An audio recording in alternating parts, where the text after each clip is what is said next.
বিশ্বাস করেন ওমর রাদিয়াল্লাহু আনহু বলছেন, যে কোরআন হাতে নিয়ে বলছি আমি, ওমর ইবনুল খাত্তাব রাদিয়াল্লাহু আনহু একদিন তার উটের ময়লা পরিষ্কার করছেন, যখন তিনি পুরো অর্ধেক বিশ্বের খলিফা উটের ময়লা পরিষ্কার করছেন। আলী ইবনে আবি তালেব এসে বলছেন, ইয়া আমিরুল মুমিনিন, আপনি আপনার পরবর্তী খলিফাদের উপরে কত কঠিন বোঝা চাপায় দিচ্ছেন। এত কিছু করার পরে নিজে উটের ময়লাও পরিষ্কার করছেন, আমাদের জন্য এত কঠিন করে দিলেন খেলাফতের দায়িত্ব। তখন ওমর ইবনে খাত্তাব বলছেন, এই কথাটা শোনেন। তিনি বলছেন যে যে আমাকে উচ্চ প্রশংসায় ভাসিও না, ইয়া আবুল হাসান। আবুল হাসান হচ্ছে আলী রাদিয়াল্লাহু আনহুর নাম। হে আলী, আমাকে উচ্চ প্রশংসায় ভাসিও না। আমি ভয় করি ইরাক তো তখন মুসলমানদের আওতায় আছে, ইরাকের ফোরাত নদীর কিনারায় যদি কোনো ছাগলের বাচ্চাও না খেয়ে মারা যায়, আমি ওমর ভয় করি কাল কিয়ামতের মাঠে আল্লাহ আমাকে এর জন্য জবাবদিহি করাবেন। কি বুঝলেন? ওই যুগ আর এই যুগ লা ইস্তামিআন, এটা কখনো একসাথে মিলবে না। এগুলো জাদুঘরে চলে গেছে এখন। তিনি বলছেন ওমর রাদিয়াল্লাহু আনহু, যিনি জান্নাতের সার্টিফিকেট প্রাপ্ত মানুষ, যার জান্নাতের ঘর আল্লাহ রসুল দেখে এসেছেন, তিনি বলছেন যে আমি ভয় করি ইরাকের ফোরাত নদীর কিনারায় কোনো মেষপালক বা ছাগলের বাচ্চা, মেষ শাবক, তারাও যদি না খেয়ে পানির পিপাসায় মারা যায়, আমি ওমর ভয় করি কাল কিয়ামতের মাঠে আল্লাহ আমাকে জবাবদিহি করা। আর কিছু বলতে হবে আপনাদেরকে? বাস, যার মধ্যে নফসের মধ্যে নূর আছে তার জন্য উপদেশ যথেষ্ট। তুমি উপদেশ দাও, তুমি শুধু উপদেশ দাতা। লাস্তা আলাইহিম বিমুসাইতির, তুমি কারো প্রতি দারোগা নও। ফাযাক্কিরিন নাসাআতি যিকর, যদি উপদেশ কাজে আসে উপদেশ দিয়ে যাও। সায়াযাক্কারু মান ইয়াখশা, যে আল্লাহকে ভয় করে সে ইনশাআল্লাহ অতি শীঘ্রই লাইনে চলে আসবে। আল্লাহকে ভয় করো, বাস আমাদের কাজ এতটুকুই, এর বেশি আমাদের কোনো দায়িত্ব নাই। এখন শোনেন, যে কথা বলতে এতদূর চলে আসলাম, মুহাম্মদ সাল্লাল্লাহু আলাইহি ওয়াসাল্লামের পরে আর কোনো নবী আছে? আকীদা স্পষ্ট থাকবে তো ইনশাআল্লাহ? এবার আসেন, ওয়া কুতুবিহি বলতে আমরা সমস্ত কিতাবে বিশ্বাস করি, ওয়া রুসুলিহি বলতে আমরা সমস্ত আম্বিয়া কেরামে বিশ্বাস করি। ওয়াল ইয়াউমিল আখির, 5 নম্বরটা কি ভাই? ওয়াল ইয়াউমিল আখিরাতের জীবনে আমরা বিশ্বাস করি। আখিরাতে যদি বিশ্বাস করি তাহলে আমাদের দ্বারা দুনিয়াকে সর্বোচ্চ অগ্রাধিকার দেওয়া সম্ভব না। আমরা দুনিয়ায় চলবো আখিরাতের স্বার্থে। কিসের স্বার্থে? দুনিয়া চলবো কিসের স্বার্থে ভাই? আল্লাহ তৌফিক দান করেন, আমিন। আমাদের চলার মূল মন্ত্র একটাই, কোন কাজ আমাদেরকে আখিরাতে বেনিফিটেড করবে, উপকার দিবে, ওই কাজে আমি আছি। যেই কাজ আমাকে পরকালে কোনো ফায়দা দেয় না, ওই কাজে আমি নাই। কথা ক্লিয়ার? যেই কাজ আমাকে আখিরাতে কি দিবে, ফায়দা দিবে, সেই কাজে আমি আছি। যেই কাজ ফায়দা দিবে না, সেই কাজে কি? তো এখন গার্লফ্রেন্ড ফায়দা দিবে? সুদ ফায়দা দিবে? বলেন, অন্যের সম্পদ আত্মসাৎ করা ফায়দা দিবে? জুলুম করলে ফায়দা দিবে? বুঝবেন, আল্লাহ পাক বোঝার তৌফিক দান করেন, আমিন। 6 নম্বরটা হচ্ছে ওয়া আন তুমিনা বিল কদরি খাইরি ওয়া শাররি, তাকদীর বা ভালো মন্দের এই ফয়সালার প্রতি, আল্লাহর পক্ষ থেকে ফয়সালার প্রতি তুমি বিশ্বাস করবে। এই 6টা হলো পিলার। 6 নম্বর পিলারটা কি ভাই? তাকদীর বা ভাগ্যে বিশ্বাস করা, করি কিনা? এইখানে আপনাদের সাথে আমার কথা। তাকদীর বা ভাগ্যে বিশ্বাস করলে রিজিক নিয়ে এত পেরেশান হওয়ার কিছু নাই। তাকদীর ভাগ্যে বিশ্বাস করলে এই যে ছোটখাটো বিপদ আপদ বালা মুসিবত আসতেছে আমাদের জীবনে, আসতে আছে না, এইগুলোতে বিচলিত হওয়ার কিছু নাই, কিছু নাই। আমার তাকদীরে যা লেখা হয়েছে আল্লাহ পাক ছাড়া এটা কেউ বদলাতে পারবে না। আপনার আমার তাকদীরে যদি লেখা থাকে যে আমাদের হাতে আল্লাহর জমিনে আল্লাহর কালিমার পতাকা প্রতিষ্ঠিত হবেই, কোনো শক্তি ঠেকাতে পারবে না এটা। আর যদি না লেখা থাকে তাহলে সারা দুনিয়া মিলেও আমার কোনো উপকার করতে পারবে না। আমরা আল্লাহর প্রতি পূর্ণ তাওয়াক্কুল করি, পূর্ণ বিশ্বাস রাখি ইনশাআল্লাহ। আর এটাও বিশ্বাস করি ইনশাআল্লাহ তাআলা আল্লাহ পাক আমাদের হাতে আল্লাহর জমিনে দিন কায়েম করাবেন ইনশাআল্লাহ তাআলা। কেউ আটকাতে পারবে না ইনশাআল্লাহ তাআলা, যদি আল্লাহ পাক আমাদের সাথে থাকেন। এখন আল্লাহ কার সাথে থাকবেন? ওই যে শুরুতে বলেছি, ইন তানসুরুল্লাহ ইয়ানসুরকুম, যে আল্লাহর দিনকে সাহায্য করে আল্লাহ তার সাথে থাকবে ইনশাআল্লাহ। কথা ঠিক আছে ভাই? আচ্ছা, আর বেশ বাড়ালাম না। এবার আসেন, 1 নম্বর বুঝলেন, ইমানদার হতে হলে এইরকম ইমানদার হতে হবে। কয় পিলার ভাই? কয় পিলার? 1 নম্বর বলেন, আল্লাহ বিশ্বাস 2 নম্বর, ফেরেশতায় বিশ্বাস 3 নম্বর, হ্যাঁ আসমানি কিতাব সমূহ 4 নম্বর, নবী রাসূলগণ 5 নম্বর, পরকাল 6 নম্বর। মুখস্থ থাকবে ইনশাআল্লাহ। এই 6টা পিলারকে 3টা কাজ করবেন। কয়টা কাজ? 1 তাসদিক বিল জিনান, এই যে কলব হৃদয় আছে, হৃদয় থেকে বিশ্বাস করা। বিশ্বাস করি আমরা, হৃদয় থেকে বিশ্বাস করি তো ইনশাআল্লাহ। ওয়াল ইকরার বিল লিসান, মুখে স্বীকৃতি দিবেন। মুখে কি দিবেন? স্বীকৃতি দিচ্ছি কিনা। আর 3 নাম্বার হচ্ছে ওয়াল আমালু বিল আরকান, কাজে প্রমাণ করা, কাজে বাস্তবায়ন। এখন যদি কেউ বলে আমি ইমানদার, নামাজ পড়ে না, কাজে বাস্তবায়ন হলো? ইমান আমার খুব পাকাপোক্ত, যাকাত দেই না, হবে? বছর বছর হজ উমরা করেন, এদিকে মানুষের সম্পদ আত্মসাৎ করতেছেন, হবে? ব্যাস, এই কথা ক্লিয়ার বোঝা যাচ্ছে কি? আল্লাহ পাক আমাদের সবাইকে তৌফিক দান করেন। এই ইমান যদি থাকে ইনশাআল্লাহ দুনিয়া সফল, পরকালে সফল। 2 ওয়া আমিলুস সলিহাত, আমলে সলেহ মানে কি? এক কথায় বোঝেন, এক কথায় বোঝেন। আমলে সলেহ মানে হচ্ছে আল্লাহ পাক কোরআনে এবং তার রাসূল হাদিসে, আমার সাথে বলেন, আল্লাহ পাক কোরআনে, তার রাসূল হাদিসে যত নেক আমল করতে বলেছেন সব নেক আমল করা হলো আমলে সলেহ। ক্লিয়ার? কি বললাম বলেন তো আমার সাথে? আল্লাহ পাক কোরআনুল কারীমে, তার রাসূল হাদিসের মধ্যে যত নেক কাজ করতে বলেছেন সেগুলো করার নাম, সেগুলো করার নাম আমলে সলেহ। যেমন নামাজ, যেমন সওম, যেমন সাদাকা, যেমন রমজানে সওম রাখা, হজ করা, উমরা করা, পিতা মাতার সাথে ভালো ব্যবহার, এমনকি মুসলিম ভাইয়ের সাথে হাসি মুখে কথা বলা, মুসাফা করা, হাসি মুখে কথা বলা, এগুলো থেকে শুরু করে যত উচ্চ পর্যায় পর্যন্ত আছে, একদম আপনার চেহারার দাড়ি থেকে নিয়ে জিহাদের ময়দান পর্যন্ত সবকিছু কি আমলে সলেহ। ক্লিয়ার কথা? এবার আরেকটা বিষয় বোঝেন, আমলে সলেহের এটা হচ্ছে একটা পিঠ। পয়সার যেমন 2 পিঠ থাকে, এটা আমলে সলেহের 1 পিঠ। আরেক পিঠে কি আছে?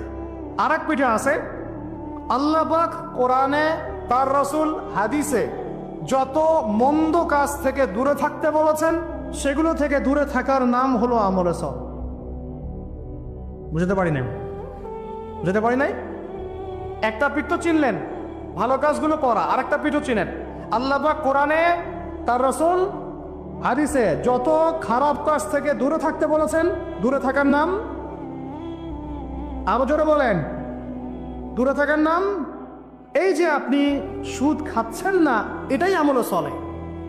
এই যে আপনি শেভ করছেন না, এটা আমলে সলেহ। এই যে আপনি অন্যর সম্পদ আত্মসাৎ করছেন না, এটা আমলে সলেহ। বেপরদায় চলছেন না, এটাই আমলে সলেহ। আল্লাহ পাক গীবত করতে নিষেধ করেছেন, করছেন না, এটা আমলে সলেহ। আল্লাহ পাক এতিমের সম্পদ আত্মসাৎ করতে নিষেধ করেছেন, আপনি যে করছেন না, এটা আমলে সলেহ। আল্লাহ বলছেন লা তাকরাবু জিনা, জিনার কাছে যেও না, কাছেও যেও না, আপনি যে যাচ্ছেন না, এটা আমলে সলেহ। মানে ভালো কাজগুলো করার নাম যেমন আমলে সলেহ, খারাপ থেকে দূরে থাকার নাম কি? ক্লিয়ার কথা? তাহলে 1 নম্বর ইমান বুঝতে পারলেন, আমলে সলেহ বুঝতে পারলেন। 3 নম্বর ওয়া তাওয়াসাউ বিল হক, হকের দাওয়াত দেওয়া। হকের, আর হকটা কি ভাই? হক মানে কি? কে বলতে পারবেন? হক মানে কি? হকের দাওয়াত দিতে বলেছেন আল্লাহ পাক। হকটা মানে কি? এই জুমার রাত চলতেছে না, কালকে জুমার দিন। জুমার দিন একটা সূরা পড়তে হয়, সূরাটার নাম কি? জোরে বলেন। সূরা কাহাফ জুমার দিনে তেলাওয়াত করলে 1 জুমা থেকে আরেক জুমা পর্যন্ত আপনার এই যে হায়াত, এটা ইমানে নূর দিয়ে আল্লাহ ভরে দিবেন সব। আর এই সূরা কাহাফ আপনাকে থেকে বাঁচাবে। কার থেকে বাঁচাবে? সূরা কাহাফের সাথে আল্লাহ রাসূল দাঁতকে সম্পৃক্ত করেছেন। সূরা কাহাফ ছাড়া অন্য কোনো সূরার কথা বলা হয়নি। সূরা কাহাফ আপনাকে থেকে বাঁচাবে ইনশাআল্লাহ। এই সূরার মধ্যেই আছে হকের সংজ্ঞা। কিসের সংজ্ঞা? এই সূরার মধ্যে 29 নম্বর আয়াতে আপনি পাবেন আল্লাহ রাব্বুল আলামিন বলছেন ওয়াকুলিল হাক্কু মির রাব্বিকুম, সুবহানাল্লাহ, ওয়াকুলিল হাক্কু মির রাব্বিকুম ফামান শাআ ফালইউমিন ওয়া মান শাআ ফালইয়াকফুর। হে মুমিন মুসলমান শোনো, হক সত্য সেটাই যা তোমার রবের পক্ষ থেকে নাজিল হয়। সুবহানাল্লাহ। হকের সঙ্গে বুঝতে পারলাম? হক বা সত্য সেটাই যা তোমার রবের পক্ষ থেকে নাজিল হয়। এখন আমাকে বলেন আল্লাহর পক্ষ থেকে কি নাজিল হয়েছে বলেন? আচ্ছা, যখন তাওরাত নাজিল হয়েছিল ওটা কি হক ছিল না বাতিল ছিল? হক ছিল। জাবুর হক ছিল, তারপর ইনজিল সর্বশেষ যে কোরআন নাজিল হলো এটা কি হলো তাহলে?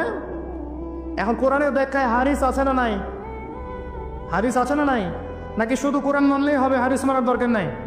এরকমও তো দল আছে আমাদের দেশে, আছে না? খবরদার এসব এই ফিতনায় পা দিবেন না। ওয়ামা ইয়ানতিকু আনিল হাওয়া, আল্লাহ বলছেন আল্লাহ নবী নিজের মন গড়া কোনো কথা বলতেন না। ইন হুয়া ইল্লা ওয়াহয়ুন ইউহা, তিনি শুধু সেই কথাই বলতেন যা তার কাছে ওহী করা হয়েছে। হাদিসের কথাগুলো এগুলো আল্লাহর পক্ষ থেকে আসা, নবী সাল্লাল্লাহু আলাইহি ওয়াসাল্লাম তার জবানে বলেছেন। সুবহানাল্লাহ। এখন এই কোরআন এবং হাদিস হলো হকের মানদণ্ড। তাহলে কোরআন হাদিসের সাথে যা মিলবে তা আমি নিব, যা মিলবে না তা নিব। আবার বলি, কোরআন হাদিসের সাথে যা মিলবে তা আমি নিব, যা মিলবে না তা আমি নিব না। ব্যাস, যা মিলবে তাই নিবেন। যার কথাই কোরআন সুন্নাহর সাথে মিলবে আপনি নিবেন, মিলছে না নিবেন না। আমার কোনো কথা যদি দেখেন কোরআন সুন্নাহর সাথে মেলে নাই, ওইটা দেওয়ালে ছুঁড়ে ফেলে দিবেন, কোনো দরকার নেই।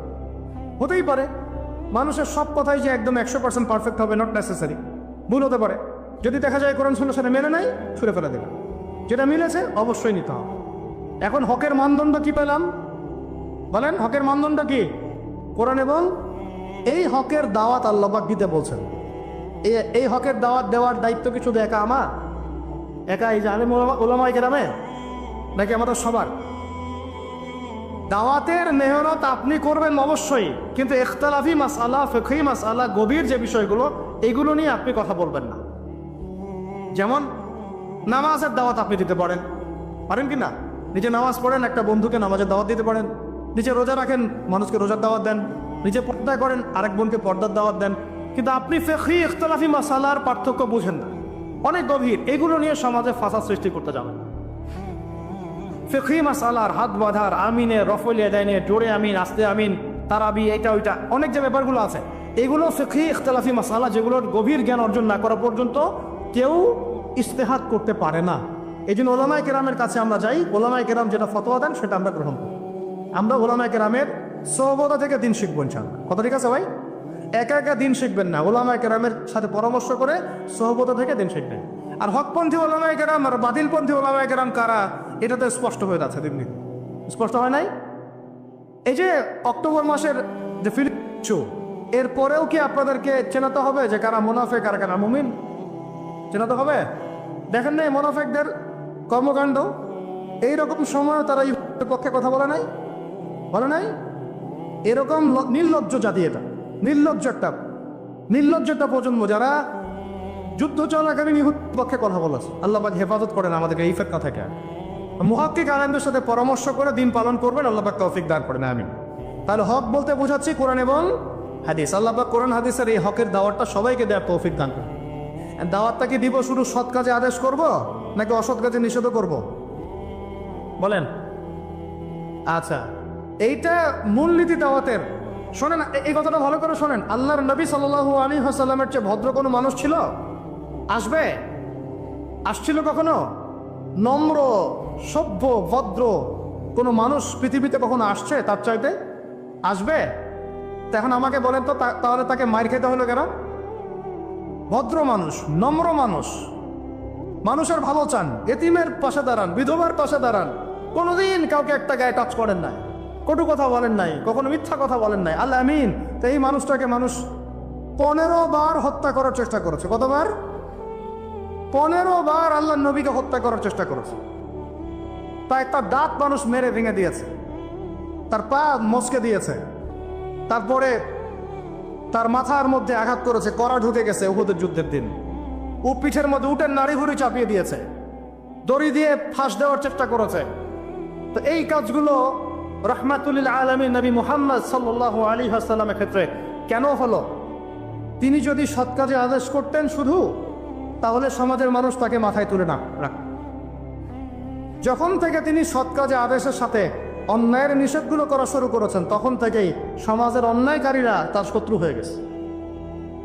আল্লাহ পাক আয়াত নাজিল করলেন, কুল ইয়া আইয়ুহাল কাফিরুন, বলো হে কাফের, লা আবুদু মা তা'বুদুন, তোমরা যার ইবাদত করো আমি তার ইবাদত করি না।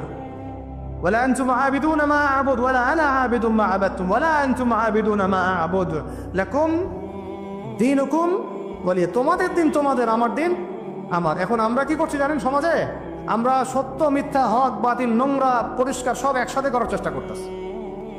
এটা হবে না কখনো। সত্য মিথ্যা, ন্যায় অন্যায় আলাদা হয়ে যাবে ইনশাআল্লাহ, হক বাতিল পার্থক্য হয়ে যাবে ইনশাআল্লাহ। এটাই ইসলাম। অতএব সৎ কাজে আদেশের সাথে সাথে অসৎ কাজে নিষেধও থাকতে হবে। আল্লাহ পাক তৌফিক দান করেন, আমিন। এটা হলো হকের দাওয়াত। 3, 4 ওয়াতাওয়াসাউ বিস-সাবর, ধৈর্যের উপদেশ। তো এখন আমাকে উত্তর দেন দেখি, হকের সাথে ধৈর্যের সম্পর্ক কি? বলেন, কে বলতে পারবেন? হকের দাওয়াতের সাথে ধৈর্যের কি সম্পর্ক? হ্যাঁ, মাশাআল্লাহ, ভেরি গুড। যখন হকের দাওয়াত দিবেন, সুরসুরি মার্কা দাওয়াত না, গোলালু মার্কা দাওয়াত না যে সব তরকারি দিয়েই চলে, এমন না। যখন সত্য মিথ্যা স্পষ্ট করবেন আপনি, তখন চতুর্দিক থেকে আপনার কাছে বাধা আসবে। কথা বুঝতে পারছেন? প্রথম বাধা আসবে আপনার পরিবার থেকে। কি থেকে? পরিবার, তারপর সমাজ, তারপর আসবে এক শ্রেণীর ধর্মীয় অঙ্গনের এক শ্রেণীর মানুষ থেকে আপনার বাধা আসবে, আর সর্বশেষ বাধা আসবে আপনার একদম বিশ্বশক্তি, পরাশক্তি থেকে। কথা বুঝতে পারছেন? এই 4টা ধাপে বাধা আসে মানুষের জীবনে। প্রথম বাধা আসে পরিবার থেকে, তারপর সমাজ, তারপর ধর্মনেতা, তারপর আস্তে আস্তে দেখবেন ওই বিশ্ব নেতার থেকে বাধা আসা শুরু করে। আল্লাহ নবীর ক্ষেত্রেও তাই হয়েছে, আর নবী ইব্রাহিমের ক্ষেত্রেও তাই হয়েছে আলাইহিম আসসালাম। প্রত্যেক নবীর জীবনেই তাই হয়েছে। যারা হকপন্থী তাদের প্রত্যেকের জীবনে তাই হবে, এটাই সুন্নত। এর বাইরে যদি কিছু হয়, বুঝে নিতে হবে যে আমরা হকের উপর নাই। যদি দেখেন যে আপনি মাশাআল্লাহ ইসলামের খুব দাওয়াতি কাজ করছেন, কোনো বাধা বিপত্তি নাই, কোনো সমালোচনা নাই, কোনো নিন্দা, গীবত, তহমত, আগ্রাসন নাই, প্রতিবন্ধকতা নাই, বুঝবেন আপনার দাওয়াত একটা গোলালু মার্কা দাওয়াত। এই দাওয়াতে 1000 বছরও যদি আপনি দাওয়াতি কাজ করেন, আল্লাহ জমিনে দিন জ্ঞান হবে না, কোনোদিনও না। আল্লাহ পাক আমাদেরকে বোঝার তৌফিক দান করেন। তাহলে হকের সাথে সবরের সম্পর্ক কি? হকের দাওয়াত দিতে গেলে বাধা বিপত্তি, বালা মুসিবত আসবে, তখন আমাদেরকে কি করতে হবে? সবর করতে হবে, ধৈর্য ধরতে হবে। এবং এই সবরের উপর ইস্তেকামা থাকলে আল্লাহ পাকের পক্ষ থেকে সাহায্য নেমে আসবে ইনশাআল্লাহ। এখন আল্লাহ পাক কোরআনে আমাদেরকে বলছেন, এই 4টা গুণাবলী অর্জন না করলে তোমরা সবাই ক্ষতির মধ্যে আছে। ম্যাক্সিমাম পরিবারে এখন পরকীয়া চলছে। স্বামী স্ত্রীকে নিয়ে সন্তুষ্ট না, স্ত্রী স্বামীকে নিয়ে সন্তুষ্ট না। দেখবেন পরকীয়া এটা কমন হয়ে যাচ্ছে। ম্যাক্সিমাম পরিবারে আপনি দেখবেন যে পর্ন ঢুকে গেছে, জেনা ঢুকে গেছে, মানে জেনাটাকে সহজ করে ফেলা হচ্ছে।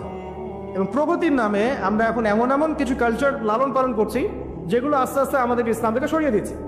তো পরিবারের অবস্থা এখন ভয়াবহ খারাপ। আত্মহত্যার প্রবণতা বাড়ছে, যৌতুক বাড়ছে, আপনার মাদকাসক্ত ছেলেমেয়ের সংখ্যা বাড়ছে, হ্যাঁ, পর্ন অ্যাডিক্টেড ছেলের সংখ্যা বাড়ছে। এরা না দেশকে কিছু দিতে পারছে, না সমাজকে, না জাতিকে। এরা কিন্তু আসলে সম্পদ না, এরা বরং বোঝা হচ্ছে।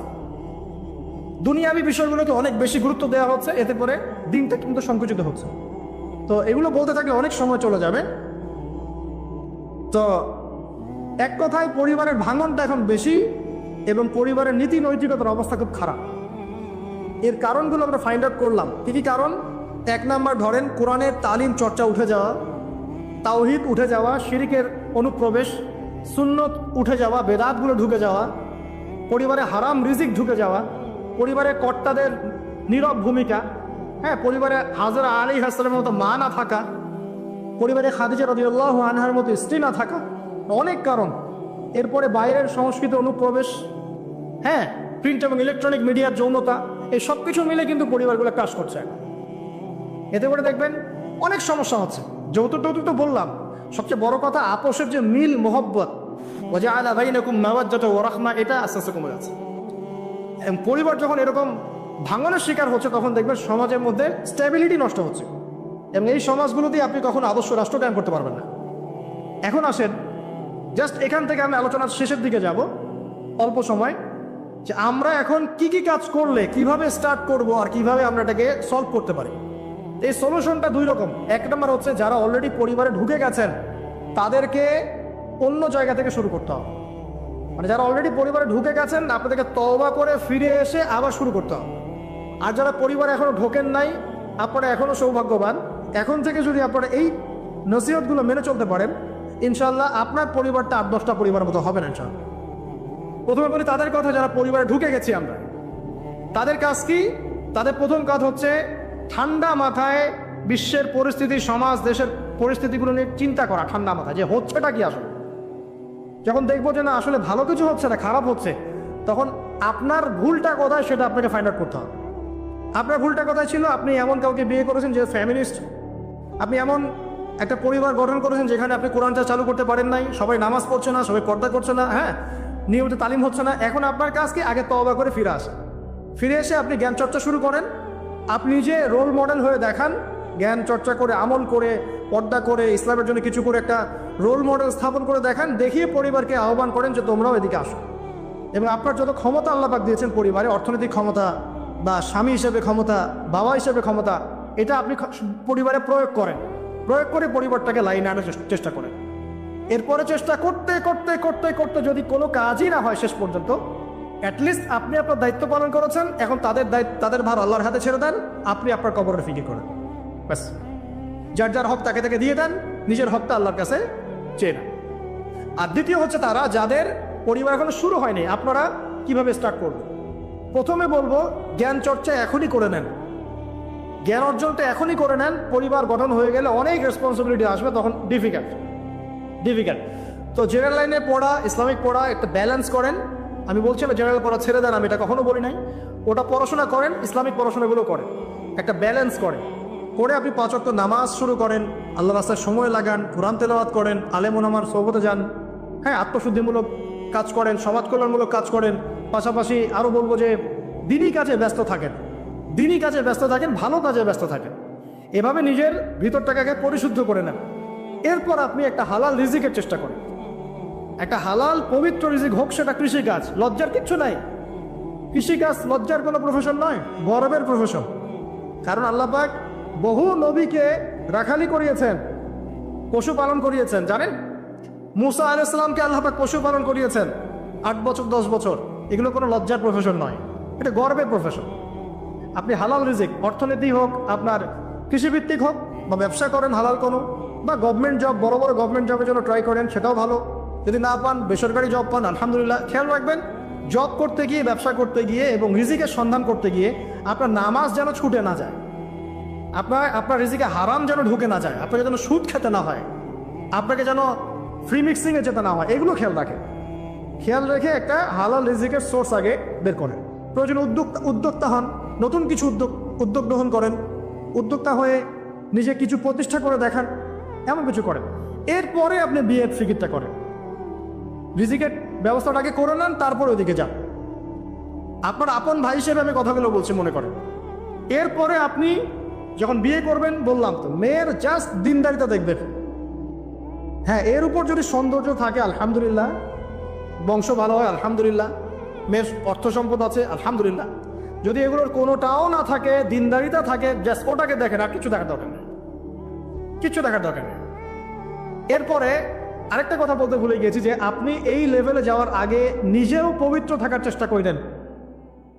আপনি নিজে জেনায় যায় না, নিজে পর্নে যায় না, নিজে হারাম অ্যাফেয়ার্সে যায় না। যদি আপনি যান, তাহলে আল্লাহ পাক কিন্তু আপনাকে পবিত্র স্ত্রী নাও দিতে পারেন। এটাই আল্লাহ পাকের নীতি, যে একজন পবিত্র মানুষ পায়। ঠিক আছে, যে যেমন আল্লাহ পাক তাকে তেমন মিলিয়ে দেন, এটা আল্লাহ পাকের একটা সুন্নাহ। এর ব্যতিক্রম হতে পারে, কিন্তু আপনি যদি পবিত্র না থাকেন, আপনি পবিত্র স্ত্রী নাও পেতে পারেন। তা আপনি আগে নিজে পবিত্র থাকেন, তারপরে আপনি এখন মেয়ে দেখেন। আলহামদুলিল্লাহ, বললাম দিনদারিতা প্রাধান্য দেন। এখানে হাদিসে এটা বলা হয় নাই যে 4টা গুণ দেখে বিয়ে করো, বরং বলা হয়েছে 4টা গুণ দেখে সাধারণত বিয়ে করা হয়। ঠিক আছে, করো আদেশটা এমন নয়, ইনকাহ কথাটা এমন নয়, বা ইনকাহু এমন নয়, তুনকাহু মানে বিয়ে সাধারণত করা হয়। কেউ টাকা দেখে, কেউ সৌন্দর্য দেখে, কেউ দেখে বংশ। তুমি দেখো দিন, নবীজি বলছেন তুমি দিন দেখো, তাহলে তোমার হাত ধুলে ধূসরিত হবে, মানে ধ্বংস হয়ে যাবে তুমি। আর দিন দেখার ক্ষেত্রে শুধু বাইরের গেট আপটা যথেষ্ট নয়, তার পড়াশোনা দেখেন, তার হিস্ট্রি ঘাটবেন, তার অতীতে সে কোথায় কোথায় পড়াশোনা করেছে, কি করেছে, খোঁজ খবর নেবেন। হুট করে তাড়াহুড়া করে কোনো ডিসিশন নিয়ে ফেলবেন না, এটা খুব ভুল করে মানুষ। ঠিক আছে, তার হিস্ট্রি ঘাটেন, যে সে কোথায় পড়াশোনা করেছে, কি করেছে না করেছে, তার পরিবারের বায়োডাটা ঘাটেন, তার পরিবারের সদস্যরা কেমন, নামাজ পড়ে কিনা, তার ইসলামের প্রতি কেমন ধারণা পোষণ করে। তার মাকে দেখেন, তার মা পর্দা করে কিনা, তার মা ইসলামের উপর আছে কিনা। তার নানিকে দেখেন, তার পরিবারবর্গকে দেখেন, তারপর আপনি ডিসিশন নেওয়াটা সহজ হবে। এগুলোর চেয়ে ব্যতিক্রমও হতে পারে। ওই আজারের পরিবারে ইব্রাহিমের জন্ম হতে পারে, ফেরাউনের আন্ডারে আসিয়ার জন্ম হতে পারে, থাকতে পারে, কিন্তু এটা ব্যতিক্রম। নর্মালি কিন্তু সবসময় এমনটা হয় না। যে প্যারেন্টিংস দিয়ে তারা বড় হয়েছে ওই প্যারেন্টিংস তাদের মধ্যে থেকে যায়। এই কারণে মেয়ের ব্যাপারে খুব সেন্সিটিভ থাকবেন। আগে পুরো বিষয়গুলো ঘেটে নিয়ে তারপরে আপনি কোনো জায়গায় পা দেন। তারও আগে ইস্তেখারা করবেন আল্লাহর কাছে, যে আল্লাহ আমি তোমার কাছে ইস্তেখারা করছি, আমি জানি না যে কোনটা আমার জন্য ভালো হবে কোনটা খারাপ। আল্লাহ এটা যদি আমার জন্য ভালো হয় সহজ করে দাও, যদি খারাপ হয় আল্লাহ দূর করে দাও। নিজের উপর চাপ নিয়েন না।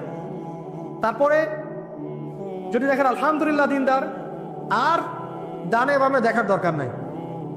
যদি আপনি আপনার মনের মতো দিনদার পবিত্র একজন মেয়ে পেয়ে যান, আর যদি সে সুন্দরীও হয় মাশাআল্লাহ, আর ভালো বংশের হয়, তাহলে সারাটা জীবন তাকে নিয়ে কাটিয়ে দেন। সারাটা জীবন তাকে নিয়ে কাটিয়ে দেন, আপনি হ্যাপি হবেন ইনশাআল্লাহ। ডানে বামে দেখার আর দরকার নাই। যদিও একাধিক বিয়ের অনুমতি আছে, কোরআন সুন্নায় সবকিছুই আছে, কিন্তু এখন বাস্তবতাটাও বুঝতে হবে। কিরকম? কোরআন সুন্নায় এমন অনেক কিছুই আছে যেটা বাস্তবে ইমপ্লিমেন্ট করাটা এতটাও সহজ না। যখন যারা করতে চায় তাদেরকে অনেক অনেক হ্যাসেল পোহাতে হয়। কারণ সমাজটা যেহেতু এমন না, কোরআন সুন্নায় আছে যদিও, কিন্তু সমাজটা এমন না, তখন ওই ব্যক্তি কোরআন সুন্নাহ মানতে গেলে দেখা যায় সমাজ থেকে ব্যাপক হ্যারাসমেন্টের শিকার হয়। যদিও এটা তার দোষ না, এটা আল্লাহ পাক তাকে হয় পরীক্ষা করছেন, অথবা এই ওসিলা তার গুনাহ মাফ করবেন।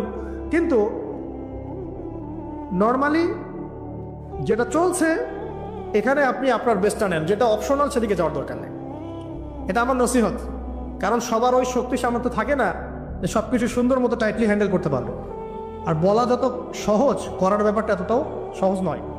সো আর এই তো জেনারেশনের মেয়ের তো দেখছেন, পান থেকে চুন খসলেই দেখবেন যে বিশাল তুলকালাম হয়ে যাচ্ছে। তো যদি আপনাকে আল্লাহ পাক আপনার পবিত্রতার কারণে, আপনার ঈমান আমলের কারণে খুশি হয়ে এমন একজন দিনদার, নেককার, পুণ্যবতী, সুন্দরী, সুশ্রী স্ত্রী দিয়ে দেন, আর ডানে বামে কখনো দেখবেন না, একদম তাকে নিয়ে পুরো লাইফটা কাটিয়ে দেবেন সব। ঠিক আছে? এরপরে দোয়া করবেন আল্লাহর কাছে, আল্লাহ এটার মধ্যে কল্যাণ বরকত দান করো। বিবাহের ক্ষেত্রে আপনি মুহূর্তটাকে কম করবেন।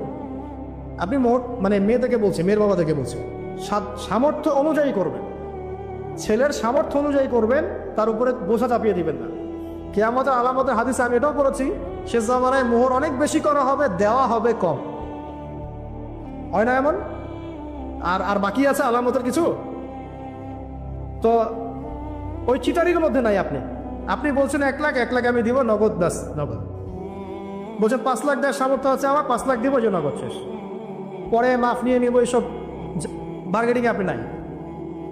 আর এখনকার বিবাহগুলো দেখলে মনে হয় যে মেয়ের বাবা ছেলেকে বিক্রি করছে, আর ছেলের বাবা মেয়ে কিনছে। সবচেয়ে বেশি মোহর দেখা যায় যে চিটাগাং এরিয়ার দিকে আর কি। এবং আপনি জানেন কিনা সবচেয়ে বেশি বিবাহ বিচ্ছেদ ওই জায়গায় বেশি। বাংলাদেশে বিবাহ বিচ্ছেদ দেখা যায় যে প্রতি 24 ঘন্টায় দেখা যায় 28টা 29টা বাংলাদেশে। হ্যাঁ, শুধু তাই না, আমি দেখলাম যে 10 লক্ষ মেয়ে অতিরিক্ত আছে পুরুষদের তুলনায় সমাজে ঘুরে বেড়াচ্ছে, স্বামী নাই। 10 লক্ষ মেয়ে। এবং এই ডিভোর্স দেওয়ার ক্ষেত্রে দেখা গেছে যে মেয়েদের প্রবণতা বেশি। 70% মেয়ে ডিভোর্স দিয়েছে, ছেলে দেয় নাই। 30% ছেলে। তাহলে মেয়েদের সাইকোলজি চিন্তা করেন। ও মনে করছে আমি তো এখন শিক্ষিত হয়ে গেছি, তোমাকে আমার দরকার নাই, আমি চাকরি করে খাবো। খুব বেশি শিক্ষিত দরকার নেই আপনার, দিনী শিক্ষা আছে কিনা ওটা দেখবেন। ফ্যামিলিস্ট মেয়েদেরকে নেওয়ার দরকার নেই। আপনি নিবেন ইসলামিক অনুশাসনে চলে এমন মেয়ে। এরপর যখন পরিবার স্টার্ট হবে, আল্লাহর কাছে বরকত চাবেন, বিয়েটা সহজ করে নেবেন। যে বিয়েতে খরচ যত কম, সে বিয়েতে আল্লাহর বরকত তত বেশি। হাদিস। অলিমা হবে, মাশাআল্লাহ, আপনার বিবাহিত জীবন মোবারক হোক, দোয়া করি। এরপরে দেখবেন উভয়ের মাঝখানে আল্লাহ পাক আপনাদের মাঝখানে ভালোবাসা ঢালবেন ইনশাআল্লাহ। সূরা রুমের মধ্যে আল্লাহ বলেছেন, ওয়াজআলা বাইনাকুম মাওয়াদ্দাতাও ওয়া রাহমা, আমি আল্লাহ স্বামী স্ত্রীর মাঝখানে ভালোবাসার ভ্রাতৃত্ব ঢেলে দিয়েছি। এটা আল্লাহ পাকের একটা আয়াত, নিদর্শন। এবার আপনি পরিবার গঠন করেছেন, এখানে আমি কয়েকটা কথা বলি যে উভয়ের মাঝখানে খুব চূড়ান্ত লেভেলের ভালোবাসা, এটাই যথেষ্ট নয় পরিবার সুখী হওয়ার জন্য। পরিবারের মধ্যে এখন থাকতে হবে সালাত। কি থাকতে হবে ভাই? সালাত। পরিবারে থাকতে হবে কোরআন, পরিবারে থাকবে সুন্নাহ, পরিবারে থাকবে ইসলামী অনুশাসন, পরিবারে থাকবে খাস পর্দা। আপনার বউকে মানুষ দেখেই নাই, এরকম পর্দা। আর কাপড় খোলা তো অনেক দূরের কথা। আমার এমন স্ত্রী আপনার স্ত্রীকে দেখেই নেই মানুষ, বাধ্য না হলে সে বাইরেই আসবে না। বাধ্য হয়েছে, আসছে, মাহারাম আছে, মাহারাম সাথে আছে, এখন বাইরে আসছে। আপনার স্ত্রী ওই মানুষের বাসায় গিয়ে রাত কাটাবে না, এমনকি মানুষের বাসার টয়লেটে গিয়েও যেন সে কাপড় না চেঞ্জ করে। কারো বাসায় গিয়ে স্ত্রীকে রেখে দিয়ে আসবেন না, যে অপরিচিত কারো বাসায় স্ত্রীকে রেখে আপনি কোনো কাজে গেছেন, যাবেন না, এটা করবেন। আপনার কাছে মনে করেন একটা কোহিনূর হীরা আছে, মনে করেন যেটার মূল্য ধরেন যে $1,00,00,000, এটা আপনি কি যত্রতত্র ইউজ করবেন, নাকি আপনি খুব যত্ন করে আপনার ভিতরে আগলে রাখবেন? কোনটা? ইসলাম এভাবে নারীকে সম্মানিত করেছে যে তারা আমাদের কাছে এত বেশি প্রেশিয়াস যে আমরা এভাবে যত্ন করে ওদেরকে ঢেকে রাখি। কথা কি বুঝতে পারছেন? আর তোমাদের কাছে মেয়েদের দাম নাই, তোমরা ল্যাংটা হয়ে ধরো, তোমাদের কে পাতা দিয়েছে? ঘুরছেও তো তাই। আর নগ্নতা বলতে আপনি কি মনে করছেন? খালি কি বিকিনি সংস্কৃতি নগ্নতা? নিসা ওদিকে আসে, এত নারীও তো নগ্নতা, যে নারী পোশাক পরেও নগ্ন হয়ে আছে, এটাও তো নগ্নতা। আর নবীজি বলেছেন যে লা ইলাহা ইল্লাল্লাহ ওয়াইলুল লিল আরব কদ ইকতারাবা মিন শাররি কদ ইকতারাব। আরবদের ধ্বংস, লা ইলাহা ইল্লাল্লাহ, আল্লাহ ছাড়া কোনো ইলাহ নাই, কি ভয়ঙ্কর আযাব আসছে।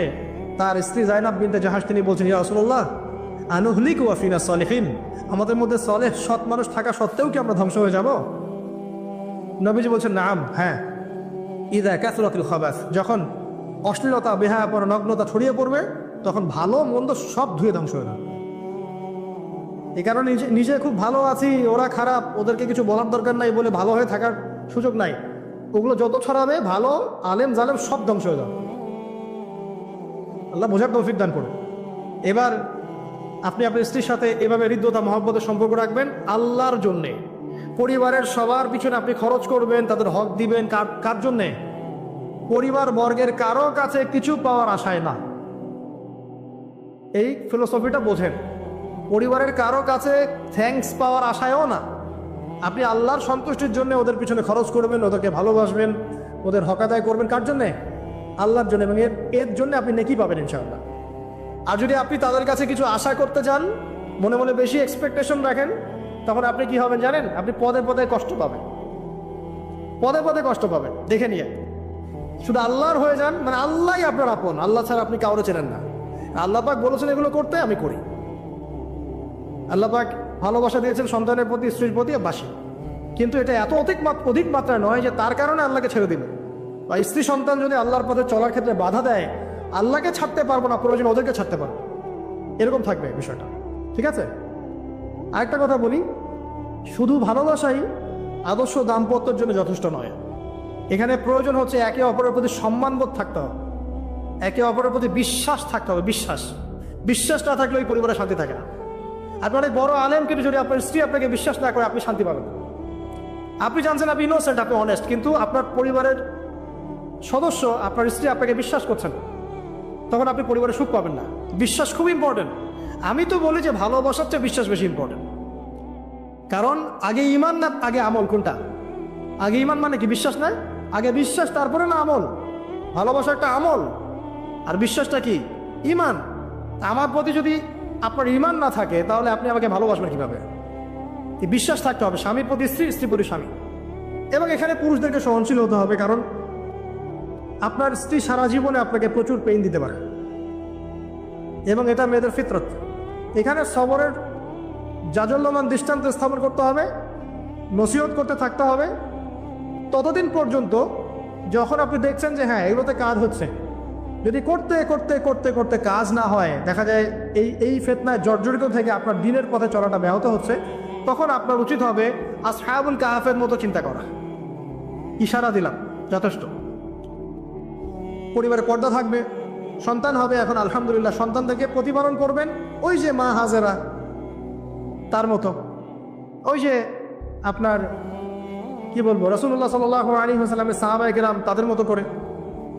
এমনকি আমাদের নবীজিকে তার চাচা, তার দাদারা যেভাবে লালন পালন করেছেন, ভালোবাসা দিয়ে, হৃদ্যতা দিয়ে, এভাবে সন্তানকে ভালোবাসবেন, সন্তানের কথাগুলো শুনবেন, বাচ্চাদেরকে মূল্যায়ন করবেন, বাচ্চারা কি খাবার খাচ্ছে খুব ভালো করে খেয়াল রাখবেন, বাচ্চা নেওয়ার সময় বা বাচ্চা নেওয়ার চেষ্টা করার সময় দোয়া পড়বেন এবং সবসময় সেজদায় নামাজে দোয়া করবেন পরিবারের জন্য, বাচ্চাদের জন্য। আল্লাহ আমার পরিবারের উপর শান্তি দাও, বাচ্চাদেরকে ভালো মানুষ বানাও। রব্বানা হাব লানা মিন আজওয়াজিনা ওয়া যুররিয়াতিনা কুররাতা আয়ুন ওয়াজআলনা লিল মুত্তাকিনা ইমামা। এই দোয়া বেশি বেশি করবেন, রব্বি হাবলি মিনাস সালিহিন বেশি বেশি করবেন। আপনার একটা নেক সন্তান আগামীতে এই উম্মতের দায়িত্ব নিতে পারবেন ইনশাআল্লাহ। হাজার হাজার গবাদি পশু দরকার আছে, একটা ইব্রাহিম, একটা ওমর, একটা খালিদ বিন ওয়ালিদ আপনি জন্ম দিয়ে দেখান, ওই একজনই যথেষ্ট ইনশাআল্লাহ। তা পারবেন না ইনশাআল্লাহ। সন্তানের কথা শুনতে হবে। প্যারেন্টিংস একটা বই আছে, বাজারে পাওয়া যায়, কিনে নেন। ওখানে প্যারেন্টিংসের অনেক টিপস আছে। সন্তান কি খাচ্ছে, কার সাথে মিশছে, কোন বন্ধুর সাথে খেলছে, আপনার কোন স্কুল কোন কলেজে পড়ছে, এগুলো খেয়াল রাখতে হবে। কোন ডিভাইস ইউজ করছে, বাসায় সন্তান কি পরিবেশ দেখে বড় হচ্ছে, পিতামাতার মধ্যে ভালোবাসা দেখে বড় হচ্ছে নাকি ঝগড়া দেখে দেখে বড় হচ্ছে, এটা খুব ইফেক্ট করে। সবচেয়ে বড় কথা, সন্তানকে পিছন থেকে আপনাকে বুস্ট আপ করতে হবে। আপনার সন্তানকে আল্লাহ পাক নির্দিষ্ট একটা প্রতিভা দিয়ে পাঠাবেন, হয় সে ভালো লিখতে পারবে, না হলে ভালো বলবে, না হলে ভালো খেলবে, না হলে কিছু একটা ভালো চিন্তা করবে, ভালো আর্ট করবে। ওর প্রতিভাকে ওর উপরে চাপিয়ে দিবেন না। ওর যে প্রতিভা আছে ওই প্রতিভা অনুযায়ী তাকে বেড়ে উঠতে দেন। হাতের আঙ্গুলগুলোকে জোর করে করে টেনে সোজা করার দরকার নাই, আঙ্গুল ভেঙে যেতে পারে। আঙ্গুলকে বাড়তে দেন। ওকে আল্লাহ পাক একটা রং দিয়েছে, একটা প্রতিভা দিয়েছে, ওকে বিকশিত হতে দেন। ওর গন্ধটা আমরা যেন পাই, ওর গন্ধ পরিস্ফুটিত হতে দেন। ওকে চাপ দিবেন না। এখনকার পরিবারে প্রচুর চাপ, দেখবেন যে সন্তানের পিতামাতারা চাপ দিতে দিতে সন্তান আত্মহত্যা করে ফেলছে, করছে না? রেজাল্ট খারাপ হলো, কি চাপ, কি করলি সারা জীবনে, এসএসসি এ প্লাস পাইতে পারলি না, বেচারা গলার আটকাইতে মরে গেল। কি হয়েছে? এসএসসি রেজাল্ট খারাপ হয়েছে তো কি হয়েছে? জীবন এটাই সব কিছু? একটা না হয় দুর্ঘটনা ঘটে গেছে জীবনে, তাকে জীবন নষ্ট হয়ে গেছে নাকি? পিতা মাতার চাপের কারণে, এই যে চাকরি পাইস না, সারা জীবন ধরে খাওয়াইলাম পড়াইলাম, চাকরি করতে পারিস না, আমাদেরকে দেখতে পারিস না, চাপ দিতে দিতে বেচারা এখন মাদকের দিকে। পরিবারের চাপ দিতে পারে না, ওই যে মাদকের কাছে গিয়ে শান্তি খুঁজতেছে। তারপরে ওই যে পতিতালয়ে গিয়ে শান্তি খুঁজতেছে, ওই গার্লফ্রেন্ডের কাছে শান্তি খুঁজতেছে। তো পরিবার থেকে চাপের এই সংস্কৃতি বন্ধ করতে হবে। পরিবারের সন্তানদেরও পিতামাতাকে চাপ দেওয়া উচিত নয়, পিতামাতারও উচিত নয় সন্তানকে চাপ দেওয়া। বরং তার প্রতিভাটাকে ফাইন্ড আউট করে আপনি বিচক্ষণ বাবা হিসেবে আপনি দেখবেন যে তার প্রতিভা কোন দিকে আছে, সেদিকে আপনি তাকে নিয়ে যাবেন। আর যদি আপনি আল্লাহওয়ালা হন, দেখবেন ইনশাল্লাহ তার প্রতিভা ইসলামের দিকেই থাকবে ইনশাআল্লাহ। ইমাম বুখারীর মায়ের কথা শোনেন নাই? তার মা সারাদিন কান্নাকাটি করে দোয়া করতো, আল্লাহ আমার ছেলেটাকে দিনের জন্য কবুল করো, আমার ছেলেটাকে দিনের জন্য কবুল করো। তার চোখের সমস্যা ছিল, তিনি চোখে ভালো করে দেখতে পারতেন না। মায়ের দোয়ার বদৌলতে আল্লাহ পাক তার চোখের সমস্যা দূর করে দিয়েছে। এখন ইমাম বুখারী রাহিমাহুল্লাহর কিতাব সবাই পড়ছে না? একজন মায়ের তাড়না দেখেন, মা সন্তানের জন্য দোয়া করবে, আল্লাহ আমার সন্তানটাকে দিনের জন্য কবুল করো। বাবা দোয়া করবে, আল্লাহ আমার বাচ্চাটাকে দিনের জন্য কবুল করো। এই যে বাবা নূহের তাড়না দেখেন, ইব্রাহিম আলাইহিস সালামের তাড়না দেখেন, রব্বি হাবলি মিনাস সালিহিন, আল্লাহ আমাকে সুসন্তান দান করো। চাপ দিন না, সন্তানের প্রতিভা অনুযায়ী আপনি তাকে বিকশিত হতে দেন। ইনশাল্লাহ দেখবেন একদিন সে আপনার মুখ উজ্জ্বল করবে ইনশাল্লাহ। আর চাপ দিলে কি হবে জানেন? অকালেই ঝরে পড়বে, অকালে ঝরে পড়বে, ওর মাইন্ডটা বিক্ষিপ্ত হয়ে যাবে। তখন পরিবার থেকে তার একটা দূরত্ব সৃষ্টি হবে। ওই সুযোগ শয়তান নিবে, খারাপ বন্ধুর পাল্লায় পড়বে, আয় গাঁজা একটা টান দে, আয় একটু যাবা খা, একটু এটা কর সেটা কর। আস্তে আস্তে দেখবেন হারাই গেছে অন্ধকার জগৎ। অন্ধকার জগৎ একবার হারাই গেলে আর ফিরে পাবেন না। এদিকে প্র্যাকটিক্যাল কথা না ভাই। মেয়েকে চাপ দিবেন, দেখবেন যে বেঁকে বসছে। যদি ছোটবেলা থেকে মেয়েকে আপনি সুন্দর হিজাব পোশাক তরবিয়ত দিতে পারেন, এই মেয়ে বড় হয়ে ইনশাল্লাহ বেলাইনে যাবে না। ছোটবেলা থেকে ওকে যদি আপনি নায়িকাদের মতো মানুষ করেন আর বড় হয়ে পস্তাবেন, আমার মেয়ে কেন ছেলের হাত ধরে পারা গেল, এটা তো আপনার জন্য হয়েছে। ছোটবেলা থেকে এই সন্তানের অনুশাসনটাকে ঠিক করতে হবে। ওই যে বললাম, পিতা মাতা যদি দিনদার মুত্তাকি পরেশগার হয়, তাদেরকে দেখেই সন্তান শিখবে। আমরা যখন সেজদা করি, আমাদের ছেলেমেয়েরা পিঠে উপর উঠে আসে না? ওরাও দেখবেন সেজদা করার ট্রাই করে না? মসজিদে নিয়ে আসেন বাচ্চাকে, দেখবেন ও দেখে দেখে দেখছে যে কি করছে এরা, কি করছে। ও তখন নিজেও একটু হাত বাঁধার চেষ্টা করে, এমন করে দাঁড়া থাকে, খেয়াল করে নাই? হাত তুলে। বাচ্চারা দেখে শিখবে, পরিবারে দেখে বাচ্চারা শিখবে যে পিতা মাতা কেমন, কিভাবে কথা বলে, পিতা কেমন করে মায়ের সাথে কথা বলছে, মা কেমন করে পিতার সাথে কথা বলছে, সে ওইভাবেই কথা বলবে। যে পরিবারে ওমরের মতো পিতা আছে, ওই পরিবার কি খারাপ হতে পারবে? যে পরিবারে হাজরা আলাইহিস সালামের মতো মা আছে, ওই পরিবার খারাপ হতে পারে? তো প্যারেন্টিংটা ঠিক করতে হবে। নৈতিক আদর্শের সাথে তাদেরকে ভালো খাবার দিবেন, খাবারের ব্যাপারে সচেতন থাকবেন। কার্বোহাইড্রেট পাচ্ছে কিনা, প্রোটিন ঠিক মতো পাচ্ছে কিনা, ভিটামিন পাচ্ছে কিনা, হ্যাঁ ও পরিষ্কার পরিচ্ছন্ন থাকছে কিনা, পরিবারটা থাকবে নিট অ্যান্ড ক্লিন, চকচকা। এখানে যেন মানে আর বলে না যে পবিত্রতা ইমানের অর্ধেক, হাদিস আছে না, মানে পরিবারগুলো হবে নিট অ্যান্ড ক্লিন, ঝকঝকা, রুচিশীল। এখানে যেন নোংরা বিষয়ে না থাকে, নোংরা আবর্জনা, বাথরুম ঠিক নাই, এটা ঠিক নাই, এমন না। ঝকঝকা পরিবার, আপনার সামর্থ্য অনুযায়ী আপনি করবেন। কারণ পরিচ্ছন্ন না থাকলে বাচ্চা ক্ষেত্রে অসুস্থ হবে বেশি, অসুস্থ হলে পরে আপনার পেরেশানি, ওরা খাবে না ঠিক মতো, রুচি ঠিক মতো থাকবে না, বাদটা ঠিক বাড়বে না ঠিক মতো।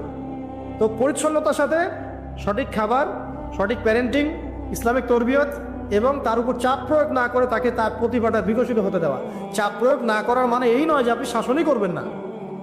পরিবারের উপর শাসন লাঠি থাকবে, কিন্তু ওটার যত্রতত্র প্রয়োগ করবেন না। যদি আপনি একদিন খুব বেশি পিটায় দেন, তারপর থেকে আপনার সন্তান আপনাকে ভয় পাবে না। কিন্তু আল্লাহ পাক কোরআনের জন্য বারবার একটা সাইকোলজি অ্যাপ্লাই করেছেন যে জাহান্নামে শাস্তি কিন্তু দিব, শাস্তি কিন্তু দিব, শাস্তি কিন্তু দিব। এই যে ভয়, আমরা কিন্তু ভয়েই জাহান্নাম থেকে দূরে আছি। এর একটা বিষয়ে মাথায় দিয়ে দিই আপনাদেরকে, যদি সমাজ বিপ্লবের ফিকির থাকে তাহলে আমাদেরকে কাছাকাছি আসতে হবে আর কি। কাছাকাছি আসতে হবে মানে কাছাকাছি জামাবদ্ধ থাকতে হবে, একে অপরের সাথে কমিউনিকেশন থাকতে হবে, দেখা সাক্ষাৎ থাকতে হবে, ওঠা বসা থাকবে, চলাফেরা থাকবে।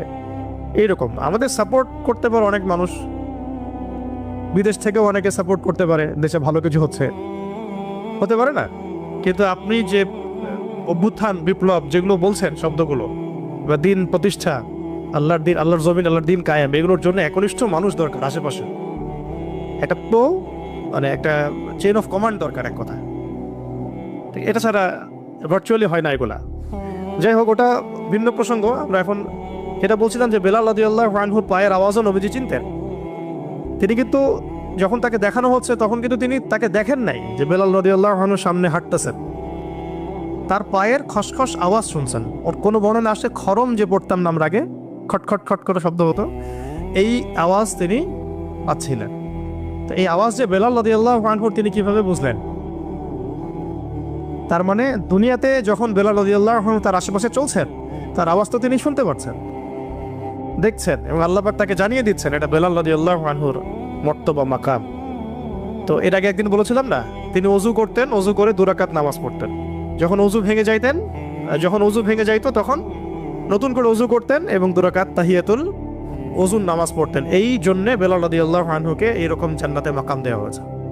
এটা একটা খাস আমল আর কি। শুধু এই জন্যই না, তার তো তাওহীদ, রিসালাত, আখিরাত, দ্বীন ইসলামের বিষয়গুলো, দাওয়াত, জিহাদ সব তো আছেই। এটা খাস খুসুসি আমল। আমরা বলি না সবার কিছু খুসুসি আমল থাকে, এইটা একটা খুসুসি আমল ছিল বেলাল রাদিয়াল্লাহু আনহু। তো বেলাল রাদিয়াল্লাহু আনহুকে উমাইয়া বিন খালাফ, কি নাম? উমাইয়া বিন খালাফ মারাত্মক অত্যাচার করেছিল, মারাত্মক। মানে এটা তো আসলে বললে বোঝানো যাবে না। একটা মানুষকে মারতে মারতে রাস্তা দিয়ে নিয়ে যাওয়া, গলার মধ্যে রশি টেনে ছেঁচড়ানো, পাথর দিয়ে চাপা দেয়া, বালুর মধ্যে শুয়ে রাখা। যারা আরবে গিয়েছেন বা যাওয়া আসা করেন তারা ওখানকার গরম সম্পর্কে জানেন, কিছুটা ধারণা আছে। বেলাল রাদিয়াল্লাহু আনহুকে বলা হচ্ছিল তুমি ধর্ম ত্যাগ করতে হবে না, খালি বলো যে লাতের কসম, মজ্জার কসম, খালি এতটুকু বলো, তোমার আল্লাহকে গালিও দেওয়া লাগবে না, তুমি খালি বলো লাতের কসম, মজ্জার কসম। আর তিনি বারবার বলছিলেন আহাদুন আহাদ, আহাদুন আহাদ। যত মারা হচ্ছে তত বলছেন আল্লাহ এক, আল্লাহ এক, আহাদুন আহাদ। এরপরে সূরা নাজিল হয়ে গেল কাফেরদের প্রশ্নের প্রেক্ষাপটে, বলো আল্লাহ এক, কুল হুয়াল্লাহু আহাদ। এর সাথে বেলাল রাদিয়াল্লাহু আনহুর একটা এই আহাদ শব্দটা আল্লাহ পাকের কাছে এতই কবুল হয়ে গেছে, আল্লাহ পাক নিজের পরিচয় দিচ্ছেন প্রথম, বলো আল্লাহ এক। এই এক শব্দ দিয়ে, আহাদ শব্দ দিয়ে সমস্ত মুশরিকদের, যত দ্বৈতবাদী আছে, বহুত্ববাদী আছে, তাদের সবার ভিত্তিটা ভেঙে দেওয়া হয়েছে। একজন সত্তা আল্লাহ হতে পারবে না যদি সে এক না হয়। এখন আপনি হিসাব করে দেখেন যে হিন্দুত্ববাদী যারা বাংলাদেশে, তাদের দেবতাকে একজন, অসংখ্য দেবতা। তারপর যারা বহুত্ববাদী, তাদেরকে দেবতা একজন। যারা নক্ষত্রের পূজা করে, নক্ষত্র কি একটা? সূর্য কি আসলে একটা? এরকম অসংখ্য সূর্য আছে আমাদের সৌরজগতে, আমরা একটা দেখতেছি। এই গ্যালাক্সিতে কত সূর্য আছে? বহু সূর্য আছে। এমন অনেক গ্রহ আছে যে গ্রহগুলোর মধ্যে একাধিক চাঁদ আছে। চাঁদ কি একটা? গাছ কি একটা? নদী কি একটা? পাহাড় পর্বত কি একটা? যার উপাসনা আমি করব তিনি এক হইতে হবে, এমন একজন যার কোনো মানে দ্বিতীয় কোনো সত্তাজাত নাই, অদ্বিতীয় তিনি। খেয়াল করে দেখবেন এখানে ওয়াহেদ শব্দ আনা হয় নাই। ওয়াহেদ মানে কিন্তু এক, ঠিক আছে। ওয়াহেদের আবার এরপরে আপনি ইসনান, সালাসা আর এগুলোতে যেতে পারবেন, 2, 3, 4 যেতে পারবেন, কিন্তু আহাদ আলাদাভাবে আনা হয়েছে, এর ওয়াহেদ শব্দটা আনা হয় নাই। এখানে অনেক ব্যাপার আছে। তো এখানে মূল কথা হচ্ছে, প্রথম কথা যে যিনি আল্লাহ হবেন তাকে এক হতে হবে, বা এমন কোন সত্তা আল্লাহ হওয়ার বা ইলাহ হওয়ার দাবি করতে পারবে না যার বহু বচন আছে, যার ডুপ্লিকেট আছে, যার দ্বিতীয় ভেরিয়েন্ট আছে, ভার্সন আছে, তিনি কখনো আল্লাহ হতে পারবেন না। এখানে সমস্ত মুশরিকদের ভিত্তি ভেঙে দেওয়া হয়েছে। কুল হুয়াল্লাহু আহাদ, হে নবী বলেন আপনি যে তিনি আল্লাহ এক, বলে দিন যে তিনি আল্লাহ এক। আল্লাহু আকবার। তারপরে আচ্ছা, এখানে একটা প্রাসঙ্গিক কথা আছে, পরে ভুলে যাবো, বলে দিই। মাঝে মাঝে এমন হয় যে কিছু কথা লিখে নিয়ে আসি না, কিন্তু নোট করে আসি না, কিন্তু মনের মধ্যে আসে, চলে আসে, পরে বলবো করে ভুলে যাই আর কি। এখানে একটা আমল আছে, তা আপনাদেরকে শেখাই দিই। অনেকেই চায় যে আমার দোয়াটা কবুল হোক, সবাই চায় আমার দোয়া কবুল হোক। দোয়া কবুলের তো অনেক শর্ত আছে, তাই না? অনেকগুলো আমল আছে, শর্ত আছে, অনেক সময় আছে, এগুলো মোটামুটি আপনারা জানেন। তো একটা বিষয় আমি বলছি আজকে, একটা দোয়া আছে যে দোয়াটা, যে কথাগুলো দোয়ার শুরুতে বললে এই দোয়াগুলো কবুল হবে ইনশাল্লাহ, এই বিষয়ে আপনি নিশ্চিত থাকতে পারেন। যদি আপনার রিজিক হালাল হয়, ওই শর্তগুলো যদি পূরণ হয়, রিজিক হালাল হয়, বৈধ দোয়া হয়, হ্যাঁ, হারাম কিছু চাচ্ছেন না আপনি, বৈধ বিষয় চাচ্ছেন, হালাল খেয়ে চাচ্ছেন, এই শর্তগুলো পূরণ করে দোয়া করার আগে এই কথাগুলো বললে দোয়া কবুল হবে ইনশাল্লাহ। আমি তো আর বলতে পারবো না 100% কবুল হবে, এটা তো আমার পক্ষে বলা সম্ভব না, কিন্তু সবচেয়ে শক্তিশালী যে ওসিলাগুলো দোয়া কবুল করানোর জন্য, সেটা এটা একটা। আমাকে যদি বলেন যে আপনার জানার মতো সবচেয়ে বেস্ট ওসিলা কোনটা দোয়া কবুল, আমি বলবো এটাই। এটার সাথে আরো একটা আছে, ওটা আরেকদিন বলবো ইনশাআল্লাহ। সেটা হচ্ছে আপনি আল্লাহ রাব্বুল আলামিনের এই একত্ববাদের ওসিলা দিয়ে দোয়া করবেন। আল্লাহ পাকের এই তাওহীদের ওসিলা দিয়ে, একত্ববাদের ওসিলা দিয়ে দোয়া করবেন। এইভাবে বলা, পরে শুনে আপনারা মুখস্থ করে নিয়েন। দোয়া করার আগে আল্লাহ পাকের প্রশংসা করা, আলহামদুলিল্লাহটাও আল্লাহ পাকের প্রশংসা, এবং রাসূল সাল্লাল্লাহু আলাইহি ওয়াসাল্লামের প্রতি দরুদ শরীফ পড়া একবার, অন্তত একবার, চাইলে আপনি অনেক করতে পারেন। এরপরে যে বিষয়টা আপনি চাচ্ছেন তার আগে বলা যে আল্লাহুম্মা ইন্নী আসআলুকা বিআন্নী, আগে বলে নেই, আল্লাহুম্মা ইন্নী আসআলুকা বিআন্নী আশহাদু আন্নাকা আনতাল্লাহ লা ইলাহা ইল্লা আনত আল আহাদ আস-সামাদ আল্লাযী লাম ইয়ালিদ ওয়া লাম ইউলাদ ওয়া লাম ইয়াকুল লাহু কুফুয়ান আহাদ। সূরা ইখলাস যে জানে সে এটা সহজেই বলতে পারবে। আল্লাহুম্মা ইন্নী আসআলুকা বিআন্নী আশহাদু أنك أنت الله لا إله إلا أنت الأحد الصمد الذي لم يلد ولم يولد ولم يكن له كفوا أحد। এরপরে আপনি দরুদ শরীফ পড়ে দোয়া করা শুরু করবেন, ইনশাআল্লাহ দোয়া কবুল হয়ে যাবে। তাই যে ওজিফা বলে দিলাম, এখন হাদিয়া তোফা বাড়াই দিয়েন, ঠিক আছে ইনশাআল্লাহ? ওকে, আচ্ছা, এটা পরীক্ষিত আমল, ইনশাআল্লাহ দোয়া কবুল হবে ইনশাআল্লাহ। আরও যদি সুন্দর করতে চান তাহলে আল্লাহুম্মা ইন্নী আসআলুকা বিআন্নী আশহাদু আন্নাকা আনতাল্লাহ, এর সাথে লা ইলাহা ইল্লা আনতাল আহাদ আল ওয়াহিদ আস-সামাদ আল্লাযী লাম ইয়ালিদ ওয়া লাম ইউলাদ ওয়া লাম ইয়াত্তাখিয ওয়ালাদান ওয়া লাম ইয়াকুল লাহু শারীকুন ফিল মুলক। আরও বলা যায় ওয়া লাম ইয়াকুল লাহু কুফুয়ান আহাদ। আরেকটা আছে আল্লাহুম্মা ইন্নী আসআলুকা বিআন্নী আশহাদু আন্নাকা আনতাল্লাহ লা ইলাহা ইল্লা আনতাল হান্নান আল মান্নান বাদিউ আস-সামাওয়াতি ওয়াল আরদ ইয়া যাল জালালি ওয়াল ইকরাম ইয়া হাইয়্যু ইয়া কাইয়্যুম বিরহমাতিকা আস্তাগীথ। এটা দিয়ে দোয়া করা যেত না শুরুতে, ঠিক আছে? এগুলো আমল করবেন ইনশাআল্লাহ। প্রথমটা তো সহজ, ওইটা বললাম, আল্লাহুম্মা ইন্নী আসআলুকা। একা দোয়া করলে আল্লাহুম্মা ইন্নী আসআলুকা, একসাথে করলে আল্লাহুম্মা ইন্না নাসআলুকা। একা করলে আল্লাহুম্মা ইন্নী আসআলুকা, একসাথে করলে তখন আল্লাহুম্মা ইন্না নাসআলুকা বিআন্নী আশহাদু আন্নাকা আনতাল্লাহ লা ইলাহা ইল্লা আনতাল আহাদ আস-সামাদ আল্লাযী লাম ইয়ালিদ ওয়া লাম ইউলাদ ওয়া লাম ইয়াকুল লাহু কুফুয়ান আহাদ। এর অর্থ হচ্ছে, হে আল্লাহ, আমি এই ওসিলায় তোমার কাছে প্রার্থনা করছি আর কি, এটা জেনে আমি তোমার কাছে প্রার্থনা করছি, মানে এইটার দাবি দিয়ে আমি তোমার কাছে প্রার্থনা করছি যে তুমি এক, তুমি এক, তুমি অমুখাপেক্ষী, তুমি কাউকে জন্ম দাও নাই, কারো কাছ থেকে তুমি জন্ম নেও নাই, তোমার সমতুল্য কিছু নাই। এইটার ওসিলা দিয়ে আল্লাহ আমি তোমার কাছে প্রার্থনা করতেছি। এর চেয়ে বড় ওসিলা হয়? তাওহীদের চেয়ে বড় ওসিলা হয় না। এরপরে আরেকদিন আরেকটা চলো শেখাই দেব। এটা গেল ওই যে বললাম বেলাল রাদিয়াল্লাহু আনহুর অত্যাচারের পরে নাজিল হওয়ার পর আল্লাহ রাব্বুল আলামিন প্রথম জানাই দিলেন যে বলো আল্লাহ রাব্বুল আলামিন এক। এই এক দিয়ে কি হয়েছে, সমস্ত বহুত্ববাদীদের যে ধর্মবিশ্বাসের যে ভিত্তি এটাকে ভেঙে দেওয়া হয়েছে। ঠিক আছে। 2 নাম্বার হচ্ছে আল্লাহ পাক বললেন যে আল্লাহুস সামাদ, আল্লাহ অমুখাপেক্ষী। অমুখাপেক্ষী শব্দটাকে সালাফগণ, আসলাফগণ, আকাবেরগণ অনেকভাবে ব্যাখ্যা করেছেন। আমি একটু ওইটা পড়ে শোনাই, তাহলে আপনাদের জন্য সুবিধা হবে। অমুখাপেক্ষিতাকে ইমামগণ কয়েকভাবে ব্যাখ্যা করেছেন। যে আল্লাহুস সামাদ এটাকে কয়েকটা ভাগে ভাগ করা যায়। যেমন একটু মনে রাখবেন, যেমন আব্দুল্লাহ বিন আব্বাস রাদিয়াল্লাহু আনহু, হাসান বসরি ও সাইদ ইবনে জুবাইর রাহমাতুল্লাহি আলাইহি বলেছেন যে এর অর্থ হচ্ছে আল্লাহ পাক নির্ভীক, যার কোনো ভয় নাই। আল্লাহুস সামাদ মানে আল্লাহ পাক নির্ভীক, যার কোনো ভয় নাই। এমনিতে আমরা বাংলা বুঝলাম আল্লাহুস সামাদ মানে আল্লাহ পাক অমুখাপেক্ষী, মানে যার কাউকে প্রয়োজন নাই, সমস্ত সৃষ্টির তাকে প্রয়োজন, এবং তিনি সমস্ত সৃষ্টি থেকে অমুখাপেক্ষী, কোনো জরুরত নাই সৃষ্টির কাছে তার।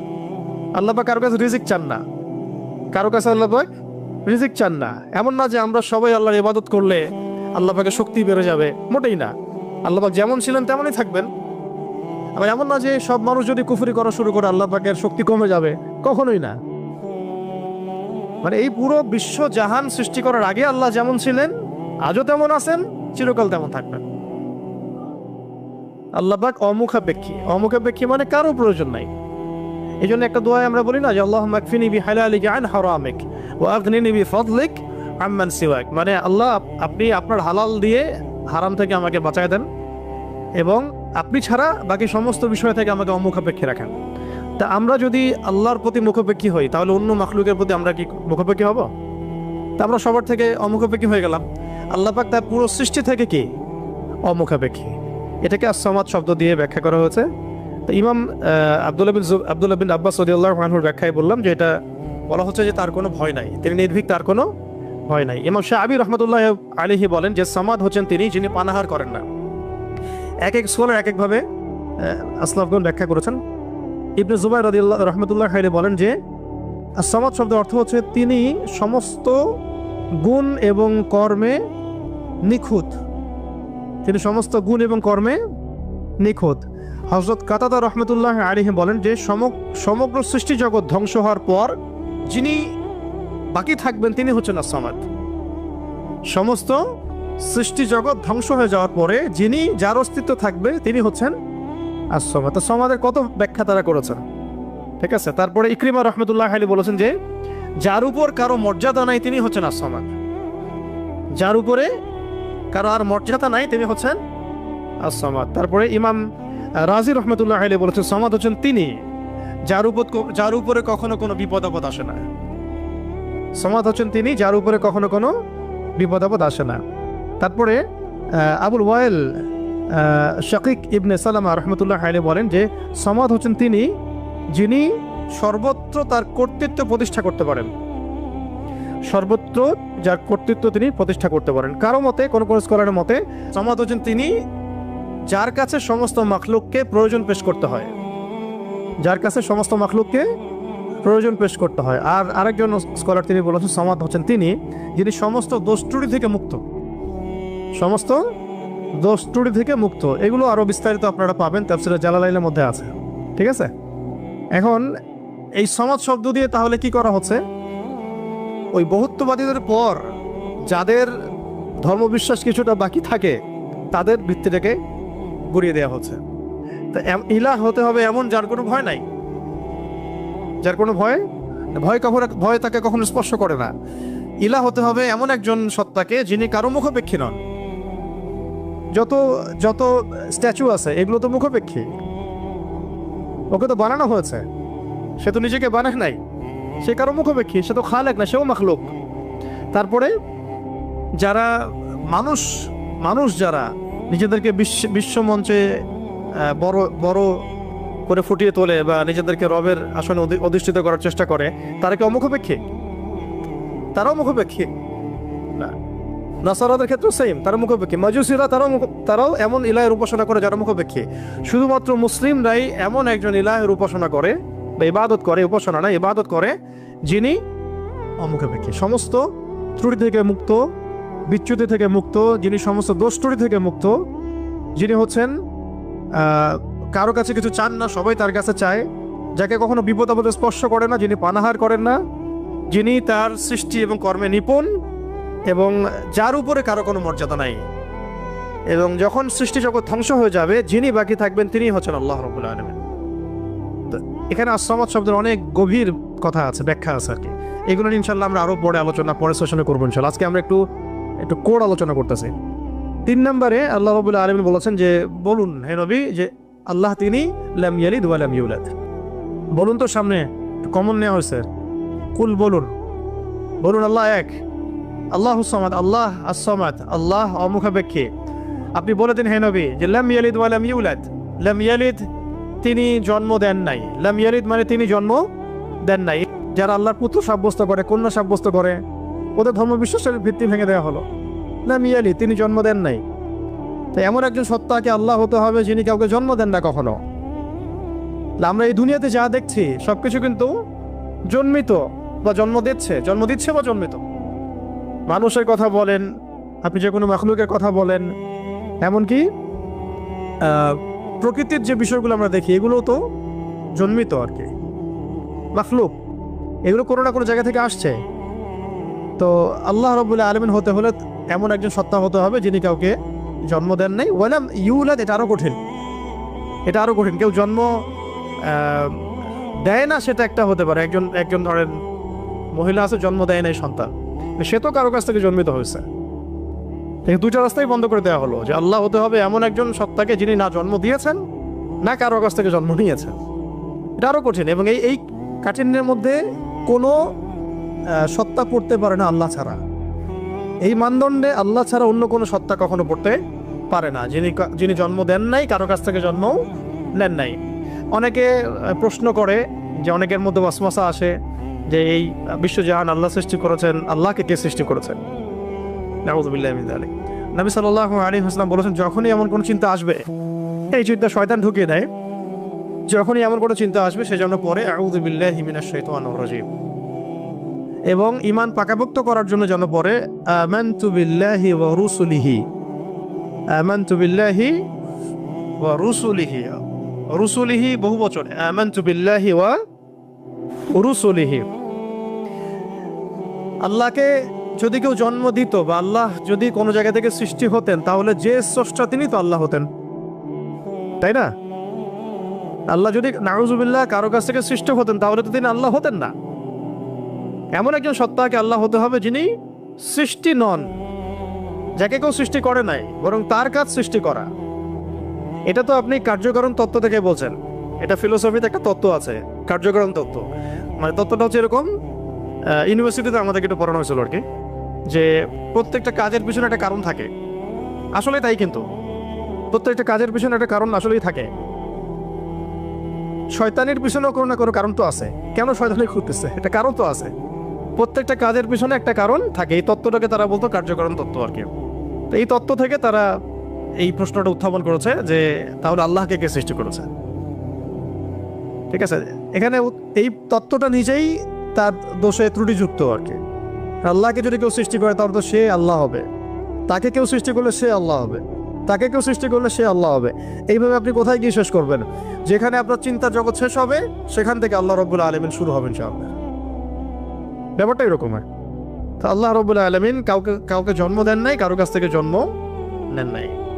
তারপর সবশেষ, ওয়ালাম ইয়াকুল্লাহু কুফুয়ান আহাদ, ওয়ালাম ইয়াকুল্লাহু কুফুয়ান আহাদ। এটা এত কঠিন যে এটা মানে উতরে যাওয়ার মতো আসলে ক্ষমতা আল্লাহ ছাড়া কারোরই নাই, এটা অসম্ভব। ওয়ালাম ইয়াকুল্লাহু কুফুয়ান আহাদ, ওয়া মানে এবং, ওয়া মানে এবং, ইয়াকুন মানে হয়, লাহু মানে তার জন্যে, কুফুয়ান মানে সমকক্ষ বা সমতুল্য, আহাদুন মানে কেউই, এখানে আহাদুন মানে আসলে কেউই। ওয়া মানে এবং, লাম ইয়াকুন, ওয়ালাম ইয়াকুন এবং হয় না, লাম মানে না, লাম হচ্ছে অতীতকালে না বাচক বোঝায়, অতীতকালে না বাচক, এগুলো মনে রাখবেন।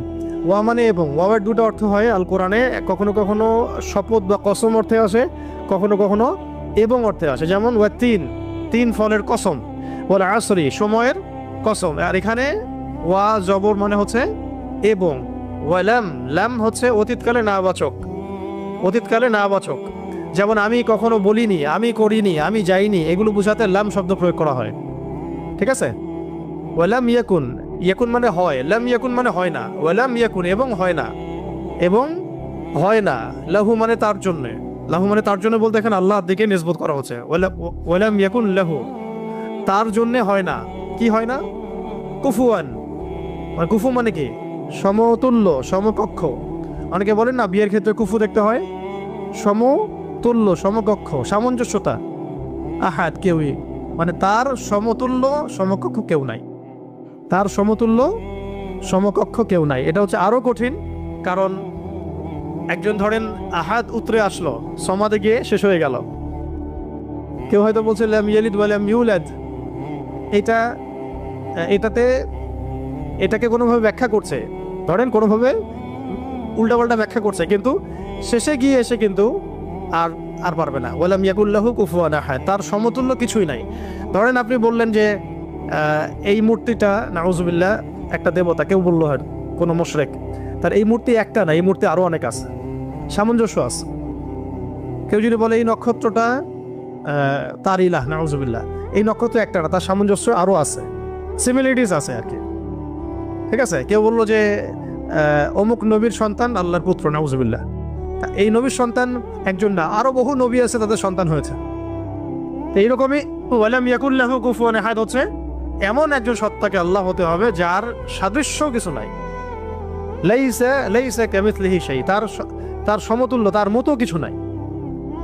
অনেকে আল্লাহ পাকের এই যে হাত, আল্লাহ পাকের চেহারা, আল্লাহর হাসি, আল্লাহর ক্রোধ, এগুলোকে ব্যাখ্যা করতে গিয়ে আকীদার ক্ষেত্রে এমন এমন কিছু ব্যাখ্যা করেছে যেখানে আল্লাহ পাককে মাখলুকের সাথে সাদৃশ্য করে দেওয়া হয়েছে, এবং তারা আবার বলছে এটাই নাকি আহলুস সুন্নাহ ওয়াল জামাআর আকীদা। এটা একটা বাজে বিষয়, এটা একটা বাজে কথা। আল্লাহ রাব্বুল আলামিনের জাত এবং সিফত সম্পর্কে আমরা ইনশাআল্লাহ আরেকদিন বিস্তারিত কথা বলবো। ঠিক আছে? এতটুকু বলছি এখন যে আল্লাহ, তার মতো কোনো কিছুই নাই। যেখানে আল্লাহ পাক বলেছেন তার চেহারা, এটা চেহারার অর্থ ইশারা কি সেটা আল্লাহ পাক জানেন।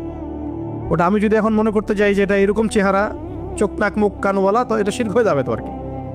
আল্লাহ পাক কোনো মাখলুকের সাদৃশ্য না, ওয়ালাম ইয়াকুল্লাহু কুফুয়ান আহাদ, লাইসা কামিথলিহি শাই, তার মতো কিছু নাই। ঠিক আছে? তো আল্লাহকে কোনোভাবেই এরকম কোনো ব্যাখ্যার মধ্যে আনা যাবে না। যেমন অনেকে বলেন না যে আল্লাহ পাক কোথায় আছে। তো এখন আপনি প্রশ্ন করলেন যে আল্লাহ রাব্বুল আলামিন কোথায় আছে, তো কেউ বলছে আরশের উপরে আছে, আরশের। তো আল্লাহ পাকের ক্ষেত্রে এমন দিক সাব্যস্ত করা যাবে না, উপরে নিচে ডানে বামে, এভাবে না। এটা ইস্তেওয়ার অর্থ কি, সেটা আল্লাহ পাক যেভাবে বলেছেন ওইটুকুতে চুপ থাকা আর কি, ব্যাখ্যা করতে না যাওয়া আর কি, ব্যাখ্যা করতে না যাওয়া। এমনকি আল্লাহ পাক আর রহমান আর রহিম, এটাকে এইভাবে ব্যাখ্যা করা যাবে না যে কেমন রহমান, আমাদের মতো রহমান, আমাদের মতো দয়াময় কি? আল্লাহর দয়া আল্লাহর মতো, আল্লাহ পাকের দয়া আল্লাহর মতো, আল্লাহর ক্রোধ আল্লাহর মতো, আল্লাহর মানে কারো প্রতি সন্তুষ্ট হওয়া তার মতো, তার নিজের জাত এবং সিফতের মতো, আমাদের কোনো মাখলুকের মতো না। আবার আল্লাহ পাকের দিকে কোনো দিকও সাব্যস্ত করা যাবে না যে আল্লাহ উপরের দিকে, নিচের দিকে, টানের দিকে, বামের দিকে।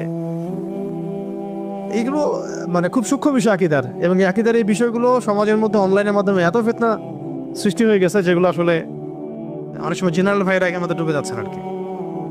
তো আল্লাহ পাকের ব্যাপারটাকে খুব সেন্সিটিভলি বুঝতে হবে, এবং সূক্ষ্মতার সাথে বড় বড় উলামায়ে কেরামদের কিতাবগুলো পড়ে তাদের কাছ থেকে ব্যাখ্যা জেনে নেবেন। এবং যেটা বুঝবেন না পড়তে গিয়ে, যদি আপনি আকীদার বইগুলো আসলেই পড়তে পারেন, তাহলে যেটা বুঝবেন না সেটা অবশ্যই বড় আলেমকে জিজ্ঞাসা করতে হবে। হ্যাঁ, আরশের কথা দিয়ে অনেকে বলেছেন উপরে, এই সমাসীন শব্দটা মানে হচ্ছে আসীন হওয়া। এই যে আমি বসে আছি এখন চেয়ারের উপরে, আমি চেয়ারের উপরে সমাসীন হয়ে আছি আমি এখন, তো এটা কি সমাসীন শব্দটা ঠিক হবে তাহলে? আল্লাহ পাক কি বসে আছেন? নাউযুবিল্লাহি মিন যালিক। কোন হালতে আছেন আপনি জানেন? আমরা জানি? আল্লাহর হালতে আছে। আল্লাহ পাক যেভাবে থাকা দরকার তার শান মর্যাদা অনুযায়ী আল্লাহ পাক আছেন। এই ব্যাপারগুলো খুব সূক্ষ্ম, কিন্তু এই জন্য আমি বলছি এটার আরেকটা দার্স লাগবে পরের ক্লাসে ইনশাল্লাহ। ওই দিন আমরা তাওহীদের পুরো বিষয়গুলো খুঁটিনাটিগুলো জানবো ইনশাল্লাহ। পাশাপাশি শিরকের বিষয়গুলো লিস্ট করা হচ্ছে, যতগুলো কাজ শিরক এগুলো আপনাদেরকে বলে দেবো ইনশাল্লাহ। মানে এখন যেগুলো দেখা যায়, এছাড়াও আরও অনেক শিরক আছে যেটা সামনে আসবে আর কি। হ্যাঁ, আসতে পারে, কারণ যেভাবে যুগ বদলায় সেভাবে শিরকের ভেরিয়েন্টও বদলাচ্ছে। যেভাবে যুগ বদলাচ্ছে না, শিরকের ভেরিয়েন্টও বদলাচ্ছে, কিন্তু উসুলগুলো জানা থাকলে আমরা ভুল করবো না ইনশাল্লাহ। ঠিক আছে, তো আমরা এখানে সূরা ইখলাসের মূল কয়টা অর্থ জানলাম, সরল অনুবাদ। তাহলে অর্থ ধরলে পারবেন তো এখন থেকে ইনশাল্লাহ। কোন শব্দের অর্থ বলুন? কাকে বলতে বলা হচ্ছে? রাসূল সাল্লাল্লাহু আলাইহি ওয়াসাল্লামকে। কেন বলতে বলা হচ্ছে? কারণ কাফেররা জিজ্ঞাসা করেছে আল্লাহ কেমন, তোমার আল্লাহ কেমন, প্রকৃতি জিজ্ঞাসা করছে, আল্লাহ পাক সম্পর্কে জানতে চেয়েছে। আল্লাহ পাকের ডেফিনেশন কোন সূরা আছে? ইখলাস। এই সূরাকে বলা হয় তাওহীদের সূরা, একনিষ্ঠতা। ঠিক আছে, খালেস তাওহীদ। এবং কোরআনের যে 3টা ভাগের কথা বললাম, 3 ভাগের 1 ভাগই হচ্ছে তাওহীদ। এই কারণে এই সূরাকে আল কোরআনের 3 ভাগের 1 ভাগ বলা। এখন বুঝতে পারছেন যে হাদিসে আসছে না যে এই সূরা ইখলাস হচ্ছে কোরআনের 1/3 সমান। 1/3 কেন? কারণ কোরআনের 3 ভাগের 1 ভাগ হচ্ছে তাওহীদ। এটা এভাবে আসলে কিন্তু যে 3 বার পড়লে 1 খতম হবে, এভাবে কিন্তু হাদিসে আসে নাই। এটা ব্যাখ্যা, ওলামা ইকরামদের আসলাফদের অনেকের ব্যাখ্যা যে 3 বার পড়লে হয়তো 1 খতমের নেকি হয়ে যাবে। ইনশাআল্লাহ হতেও পারে, আল্লাহ পাক দিতেই পারেন। আল্লাহ পাক দিলে আমার সমস্যা কি? তো এইভাবে হাদিসে আসে না যে 3 বার পড়লেই 1 খতমের নেকি হবে, এইভাবে হাদিসে আসে না। আসছে যে এই সূরা হচ্ছে কোরআনের 3 ভাগের 1 ভাগ, 1/3 সমান। 1/3 সমান, এটাও একটা ব্যাখ্যা যে কোরআনের 3 ভাগের 1 ভাগ জুড়ে তাওহীদ আছে। বাকি 1 ভাগ কি আছে? বাকি 1 ভাগ আছে না, বাকি 1 ভাগ আছে ইতিহাস, হিস্ট্রি, পূর্ববর্তী নবীদের অনেক ঘটনা, এগুলো আছে 1 ভাগ। ঠিক আছে, আর 1 ভাগ আছে আহকাম, হুকুম আহকাম, এগুলো করো এগুলো করো না, হ্যাঁ, দিক নির্দেশনা। আর এমনি আমরা বলছি আমাদের দিনের যে মূল 3টা ভিত্তি, সেটার মধ্যে একটা হচ্ছে তাওহীদ, একটা রিসালাত, একটা হলো আখিরাত। আচ্ছা, এখন আসেন শেষ করি, আমরা 10টা বেজে যাচ্ছে। এখন আর 2-1টা কথা বলে আমি শেষ করি যে আজকের মতো। যে আমরা জানলাম এই সূরা শানে নুজুল কি, অর্থগুলো কি। আচ্ছা, অর্থগুলো একবার রিপিট করে নেই। কুল মানে কি বলুন? হুয়া আল্লাহ। হুয়া মানে কি? তিনি। হুয়া মানে তিনি। এখানে আল্লাহকে সাব্যস্ত করেন, নিসবত করা হচ্ছে। আল্লাহ মানে আল্লাহ, আহাদ মানে এক। আচ্ছা, আল্লাহ শব্দটা কিন্তু নিজেই ইসমে আজম। আল্লাহ শব্দটা নিজেই কিন্তু ইসমে আজম। এটার সাথে প্রাসঙ্গিক বলে দিলাম, ওই দোয়াটা যদি করেন দোয়া করার আগে, তাহলে ইনশাআল্লাহ দোয়া কবুল হবে। কোনটা? আল্লাহুম্মা ইন্নী আসআলুকা বিআন্নী আশহাদু আন্নাকা আনতা আল্লাহ লা ইলাহা ইল্লা আনতাল আহাদুস সামাদুল্লাযী লাম ইয়ালিদ ওয়া লাম ইউলাদ ওয়া লাম ইয়াকুল লাহু কুফুয়ান আহাদ। এটা একটা। তারপরে আল্লাহ পাক বলছেন বলুন তিনি আল্লাহ এক, আল্লাহুস সামাদ, আল্লাহ পাক অমুখাপেক্ষী, লাম ইয়ালিদ তিনি কাউকে জন্ম দেন নাই, ওয়া লাম ইউলাদ তাকেও কেউ জন্ম দেয় নাই, এটা প্যাসিভ, এটা মাজহুল আর কি, আরবিতে বলে মাজহুল, মানে প্যাসিভ। লাম ইয়ালিদ তিনি কাউকে জন্ম দেন নাই, ওয়া লাম ইউলাদ তাকেও কেউ জন্ম দেয় নাই। আর ওয়া লাম ইয়াকুল লাহু কুফুয়ান আহাদ, ওয়া মানে এবং, লাম শব্দ প্রয়োগ হয় কখন? অতীতকালে নাবাচক বোঝাতে। ইয়াকুন মানে হয়, ওয়া লাম ইয়াকুন মানে হয় না, এবং হয় না, লাহু মানে তার জন্যে বা তার জন্যে, কুফুয়ান মানে সমতুল্য বা সমকক্ষ, আহাদ মানে কেউই, তাহলে তার সমতুল্য বা তার সমকক্ষ কেউ নাই। আচ্ছা, আজকে আমরা যতটুকু জানলাম আর কি, একটা হলো সূরাতুল ইখলাসের নামকরণ, তারপরে এর অর্থগুলো, এটা মাক্কি সূরা না মাদানী সূরা, এর শানে নজুল, এগুলো জানা হয়েছে, এবং সংক্ষিপ্ত শাব্দিক অনুবাদ জানা হয়েছে। বাকি এর আরও বেশ কিছু বিষয় আছে, যেমন এর মধ্যে তাওহীদ আছে, তাওহীদের প্রকরণগুলো, যেমন তাওহীদের রুবুবিয়্যাত, তাওহীদের উলুহিয়্যাত, তাওহীদের আসমা ওয়া সিফাত, ইনশাআল্লাহ আমরা আগামী দার্সে জানবো। এবং তাওহীদের ফজিলত, তাওহীদ না থাকলে কি হবে, এবং তাওহীদের বিপরীত শিরক কাকে বলে, এবং এর ক্ষতিকর দিকগুলো কি কি, শিরকের কুফল এবং এর শাস্তি, এবং শিরকের প্রকারভেদ, যেমন আকীদার ক্ষেত্রে শিরক, আমলের ক্ষেত্রে শিরক, কথার ক্ষেত্রে শিরক, এবং গোপন শিরক বা রিয়া। এর সাথে আধুনিক বিশ্বে যে শিরকগুলো দেখা যায় সেগুলোর তালিকা। এই জিনিসগুলো ইনশাআল্লাহ আমরা আগামী কাছে জানবো। এর সাথে ঈমান ভঙ্গের 10টা কারণ, ঈমান ভঙ্গের 10টা করে, এগুলো খুবই ভাইটাল। ইনশাল্লাহ পরের দার্সে সবাই আসবেন, এটা আমরা আশা করতেছি। আর শেষ করার আগে শুধু আমি এই সূরার কয়েকটা ফজিলত বলে আপনি শেষ করতেছি, এটা জানা দরকার আছে, তাহলে আমাদের আগ্রহ জন্মাবে। তো ফজিলতগুলো আপনারা মাসিকাল কাউসারও পাবেন, অনলাইনে মাসিকাল কাউসারও পাবেন। আমি কয়েকটা ফজিলত নোট করে আনছি আপনাদেরকে একটু বলার জন্য। 1 নাম্বার, ঠিক আছে, একটু মনে রাখেন, ফজিলত জানলে কি হয়, ওইটার উপর আমল করার আগ্রহ বাড়ে। এটা যখন পড়ছিলাম আমার নিজেরই মনে হচ্ছিল যে আহা, এত সহজ একটা আমল আমরা কেন করি না। এবং আপনাদের জন্য ফজিলত কালেক্ট করতে গিয়ে আমি একটা ফজিলত পেয়েছি আজকে, যেটা আমি আগে কখনোই জানতাম না। তো কয়েকটা ফজিলত একটা শুনি। 1 নাম্বার, এক ব্যক্তি জনৈক সাহাবীকে দেখলেন, রেফারেন্সগুলো দেয়া আছে, এটা সহিহ বুখারী, আবু দাউদে আসছে, নাসাইতে আসছে। এক ব্যক্তি জনৈক সাহাবীকে দেখলেন যে তিনি প্রত্যেক নামাজেই সূরা ইখলাস পড়েন, প্রত্যেক নামাজে সূরা ইখলাস পড়েন, মানে তাকে ইম্মতের দায়িত্ব দেওয়া হয়েছে। প্রত্যেকটা রাকাতে তিনি যখন সূরা ফাতিহা শেষ করেন সূরা ইখলাস পড়েন, তারপরে অন্য কিরাত করেন। এটা কি ইউনিক না? কখনো দেখেছেন এমন কোন ইমামকে? তো উনি এটা পড়েন। তো এই বিষয়টা তাকে বলা হলো যে আপনি এটা কেন করেন, আপনি এটা বন্ধ করেন, মাঝে মাঝে পড়েন, পরামর্শ দেওয়া হচ্ছে। তিনি বলছেন না, আমি বন্ধ করবো না। তো এমন অবস্থা হয়েছে যে কেসটা রাসূল সাল্লাল্লাহু আলাইহি ওয়াসাল্লামের দরবার পর্যন্ত পৌঁছেছে। ইয়া রাসূলুল্লাহ, আপনার যে ইমাম আপনি দিয়েছেন সেই ইমাম তো এরকম করে, প্রত্যেক রাকাতেই সূরা ইখলাস পড়ে। এখন নবী সাল্লাল্লাহু আলাইহি ওয়াসাল্লাম এর কাছে যখন এই বিষয়টা আসলো, তখন তিনি জিজ্ঞাসা করলেন যে সূরা ইখলাস তুমি প্রত্যেক রাকাতে কেন করো? তিনি বললেন যে আমি এই সূরাটাকে ইয়া রাসূলুল্লাহ ভালোবাসি, আমি এই সূরাটাকে ভালোবাসি। তখন নবী সাল্লাল্লাহু আলাইহি ওয়াসাল্লাম বলেছিলেন যে এই সূরার প্রতি ভালোবাসা তোমাকে জান্নাতে প্রবেশ করাবে। আচ্ছা, এটা গেল একটা। বলে এই সূরাকে ভালোবাসতে হবে, এই সূরাকে ভালোবাসতে হবে। আচ্ছা, কেন তিনি সূরাটাকে ভালোবাসতেন এটারও ব্যাখ্যায় হাদিসে আরো ব্যাখ্যা আসছে, যে বলা হচ্ছে তিনি এই সূরাটাকে ভালোবাসতেন এই কারণে যে এখানে আল্লাহ পাকের তাওহীদ আছে, এখানে আল্লাহ পাকের তাওহীদ আছে। তো আল্লাহ পাকের তাওহীদকে যে ভালোবাসবে, তাওহীদকে ধারণ করবে, তাওহীদ প্রসার এবং প্রতিষ্ঠার জন্য কাজ করবে, তার বর্তমান কি হইতে পারে তা আপনি চিন্তা করেন।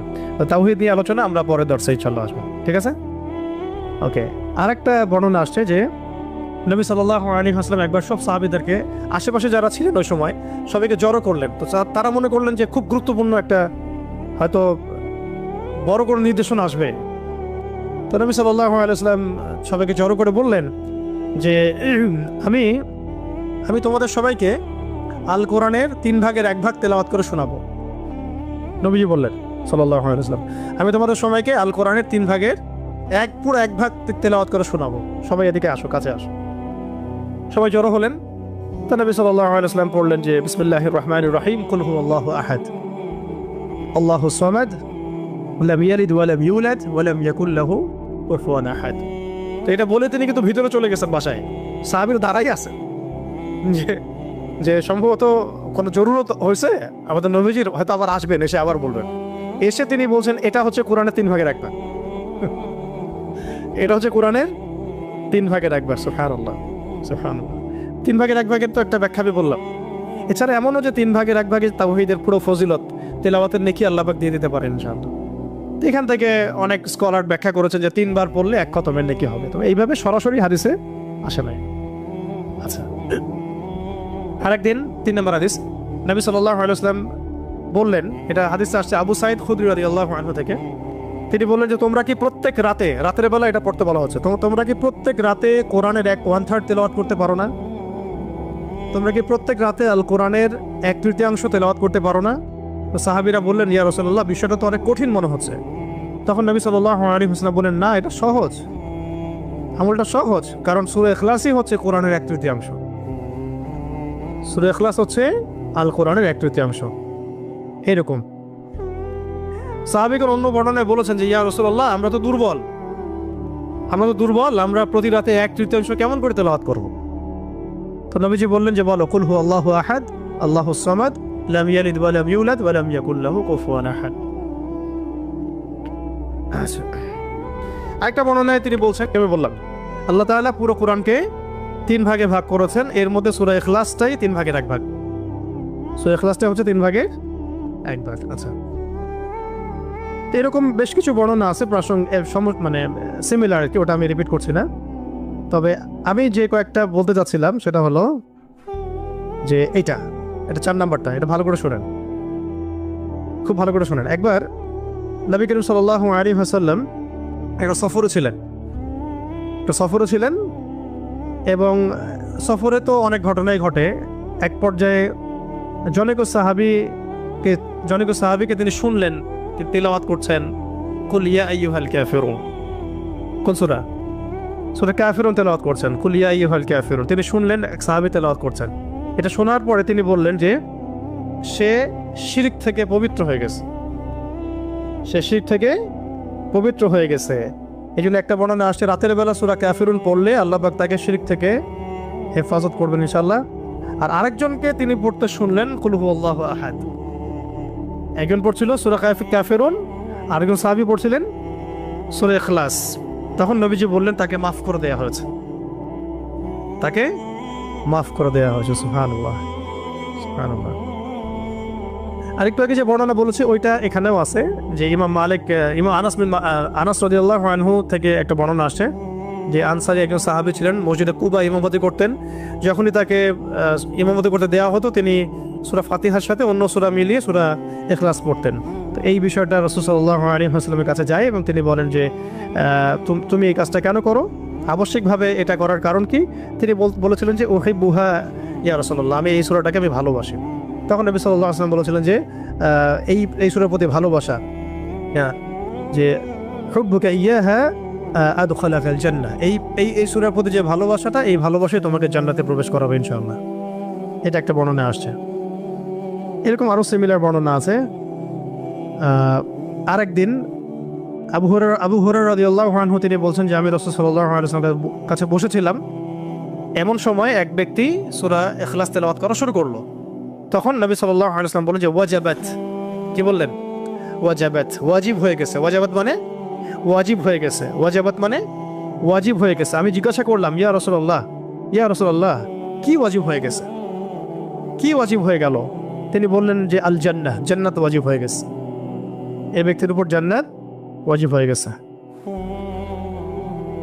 আরেকজন সাহাবী এসেছিলেন নবী সাল্লাল্লাহু আলাইহি ওয়াসাল্লামের কাছে, এসে বলেছিলেন যে আমার এক ভাই আছে, মানে মুমিন ভাই, আমার এক ভাই আছে, উনিও সাহাবী, তো তিনি সূরা ইখলাসকে খুব ভালোবাসেন। তো নবীজি বললেন তাকে জানিয়ে দাও, তোমার ভাইকে জানিয়ে দাও যে এই সূরার প্রতি ভালোবাসার কারণে তাকে জান্নাতের সুসংবাদ দান করো।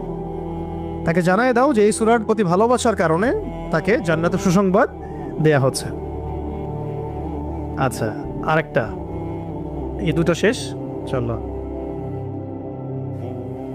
এইরকম আরো বর্ণনা আছে সিমিলার, যেমন একটাতে আসছে, এটাও বুখারী মুসলিমের বর্ণনা, যে সাহাবায়ে কেরাম একদিন এক সাহাবীকে জিজ্ঞাসা করলেন যে এই সূরাটাকে আপনি এতবার কেন পড়েন? তিনি বলেছিলেন যে এই সূরার মধ্যে আর রহমানের সিফত এবং গুণাবলী আছে, এই সূরার মধ্যে আর রহমানের মানে আল্লাহ পাকের সিফত এবং গুণাবলী আছে, তাই আমি এটাকে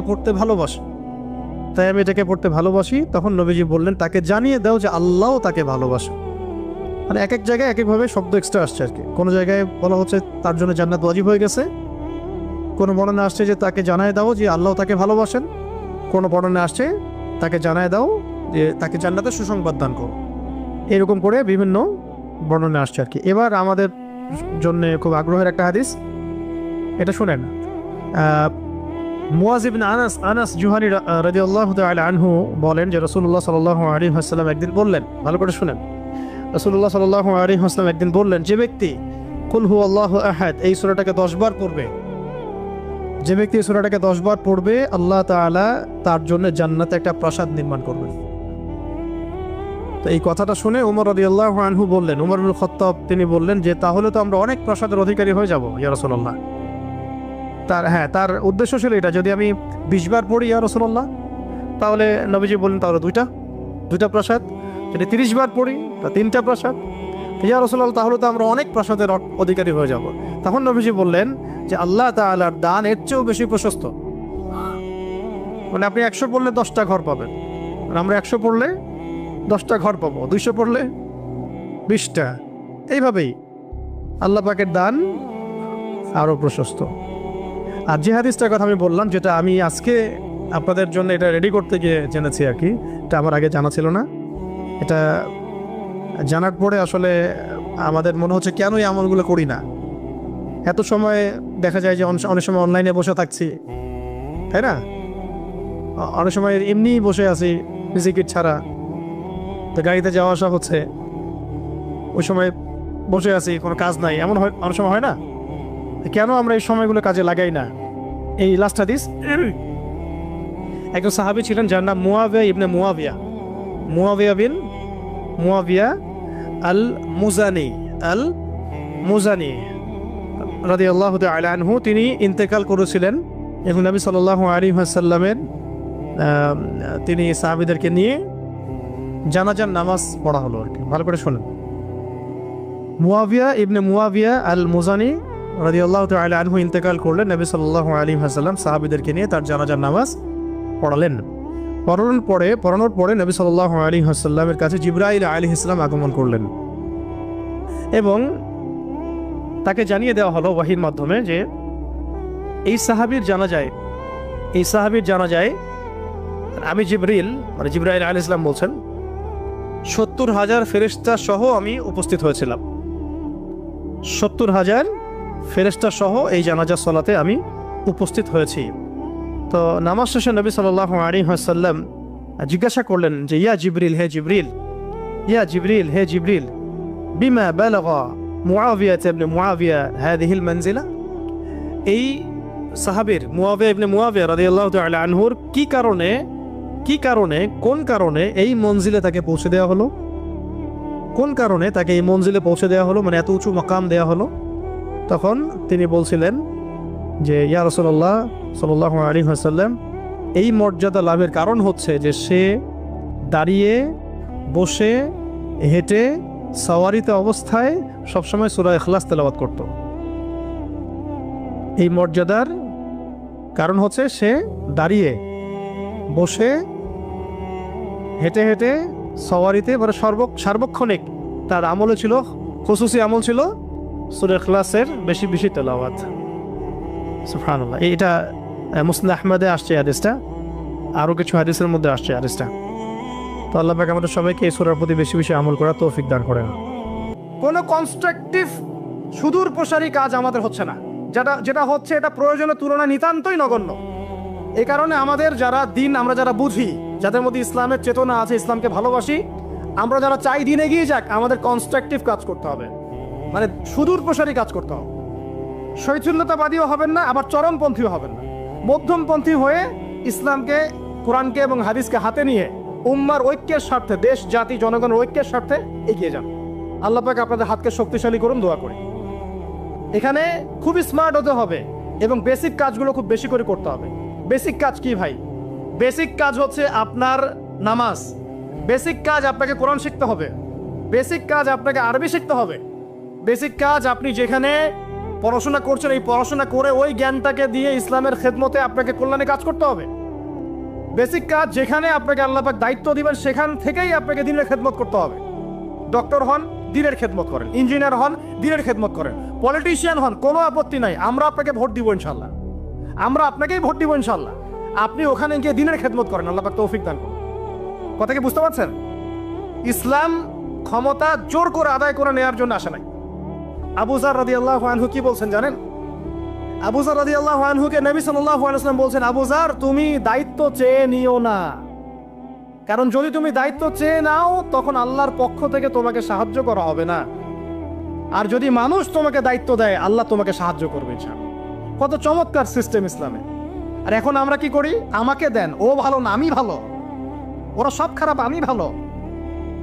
বুঝতে পারছেন না কিয়ামতের মাঠে কি কঠিন হিসাবটা দিতে হবে। আল্লাহ পাক আপনাদেরকে বোঝার তৌফিক দান করুন। এগুলো কল্যাণকর নয়, আপনার জন্য অকল্যাণ হতে পারে। তবে হ্যাঁ, যদি আপনার মধ্যে ঈমান থাকে, আপনার মধ্যে যোগ্যতা থাকে, অবশ্যই আপনি দায়িত্ব চেয়ে নেবেন এবং ইনশাআল্লাহ তখন আমরা আপনাকে দায়িত্ব দিব, আমরা আপনাকে ভোট দিব, আপনি জনগণের শাসন কার্য পরিচালনা করবেন, আল্লাহ আপনার হাতকে শক্তিশালী করবেন ইনশাআল্লাহ। আল্লাহ পাক আমাদের নিচু থেকে উঁচু মহলের সবাইকে হেদায়েত দান করুন, দোয়া করি। ইসলাম কারো শত্রু নয়, মুসলিমের রক্ত ঝরানোর জন্যে, কল্লা কাটার জন্য আমরা কিন্তু পৃথিবীতে আসি নাই। আমরা আমাদের আসল শত্রুদেরকে চিনতে ভুল করেছি। এই কারণে আমরা আপোষে হানাহানি কাটাকাটির মধ্যে লিপ্ত আছি। এই যে সামনে যে কি হবে আল্লাহ ভালো জানেন। দেখবেন কত মানুষ যে মুসলিম মারামারি করে মারা যাবে আল্লাহ ভালো জানেন। এইগুলো কাম্য নয়। আল্লাহ পাক আমাদেরকে বোঝার তৌফিক দান করুন। দেখুন ভাই, এই যুগের কথা বলতে গিয়ে এখানে আসলাম। ওই যে যুলকারনাইন যে ইয়াজুজ মাজুজের কথা বললো, এখনকার বিশ্ব যারা পরিচালনা করে দেখবেন তাদের মধ্যে ওই ফাসাদ সৃষ্টি করার এই খাসলতটা থেকেই গেছে। সারা বিশ্বেরা ফাসাদ সৃষ্টি করছে। আমি কিন্তু বলিনি এরাই ইয়াজুজ মাজুজ, কথাকে আবার অন্যদিকে নিয়ে যায় না। আমি কিন্তু এই কথা বলি না। আমি বলছি তাদের মধ্যে এই চরিত্র দেখা যায়। এই যুগ সেই যুগ যখন আপনি মাদককে হালাল করে নিচ্ছেন, রিবাকে হালাল করে নিচ্ছেন, বেহায়াপনাকে হালাল করে নিচ্ছেন, কাপড় খোলাকে হালাল করে নিচ্ছেন। আপনি মুসলিম হয়েও দেখবেন শিরকে লিপ্ত আছেন। সুন্নতে লেবাস আছে কিন্তু আকীদার মধ্যে বেদাত থেকে গেছে। আপনি মুসলিম হয়ে হালাল হারাম রিজিকে পরোয়া করছেন না, দিনের বেসিক জিনিসগুলো শিখছেন না। আল্লাহ পাক এই যুগের ফিতনাগুলো থেকে আমাদের মুসলিমদেরকে হেফাজত করুন, আমিন। কিভাবে সাফল্য অর্জন করবেন আমি একটা পয়েন্ট আজকে উল্লেখ করে এই পয়েন্ট থেকে আলোচনার গুটিয়ে নিব ইনশাআল্লাহ। আমি জাস্ট একটা পয়েন্ট বলছি আপনাকে, সব কথা একদিনে বলা সম্ভব না।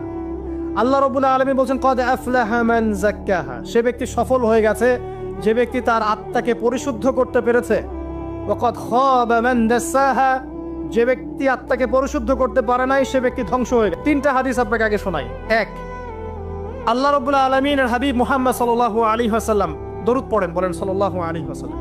তিনি বলছেন যে আল্লাহর এমন কিছু বান্দা আছে যারা জান্নাতে প্রবেশ করবে যাদের অন্তরটা হবে পাখির মতো নরম। কার মতো? পাখির মতো। একটা হাদিস শুনলেন। 2 নম্বর হাদিস, আল্লাহর রাসূল সাল্লাল্লাহু আলাইহি ওয়াসাল্লাম বলছেন শহীদদের আত্মা যখন আল্লাহর কাছে পৌঁছায়, আল্লাহ রাব্বুল আলামিন সেই আত্মাগুলোকে সবুজ রঙের কিছু পাখির মধ্যে প্রদান করেন এবং সেই পাখিগুলো আরশের নিচে লণ্ঠন আছে এখানে বসে থাকে এবং তারা জান্নাতের যে কোনো জায়গায় যায়, ঘুরে খাবার খায়, আবার ফিরে আসে। আল্লাহ পাক তাদেরকে বলেন যে তোমরা কি চাও, তোমরা কি চাও? শহীদরা কিচ্ছু বলতে পারে না। কি চাইবো? আল্লাহ এত নিয়ামত দিয়েছেন, কি চাইবো?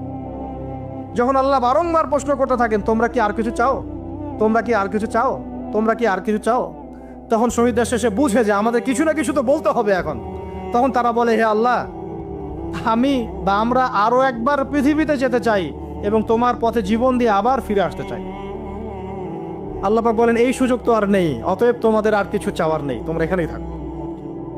আরেকটা হাদিস শোনেন, রাসূলুল্লাহ সাল্লাল্লাহু আলাইহি ওয়াসাল্লাম বলেছেন, এই হাদিসটা ওমর রাদিয়াল্লাহু আনহু থেকেও এসেছে, যে তোমরা যদি, হে মানব জাতি বা হে মুসলিমরা, তোমরা যদি আল্লাহর প্রতি তাওয়াক্কুল করার মতোই তাওয়াক্কুল করতে, ভরসা করার মতোই ভরসা করতে, আল্লাহ পাক তোমাদেরকে পাখিদেরকে যেমন করে রিজিক দেন তোমাদেরকে ঠিক সেইভাবে রিজিক দিতেন। তোমরা কি লক্ষ্য করো না যে পাখিরা খালি পেটে বের হয়ে যায় বাসা থেকে সকালবেলা এবং সন্ধ্যাবেলা ভরা পেটে বাসায় ঢোকে? আপনাকে যে 3টা হাদিস শোনালাম, এই 3টা হাদিসে একটা শব্দ হচ্ছে কমন। শব্দটা কি বলেন? পাখি। পাখি কি?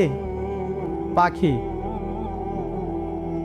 আল্লাহ রাব্বুল আলামিন পাখিদের কাছ থেকে আমাদেরকে শিখতে বলছেন এবং বলছেন যে পাখিদের মনটা হয় খুব নরম, খুব সফট এবং তারা আল্লাহর প্রতি তাওয়াক্কুল করে পূর্ণ মাত্রায়।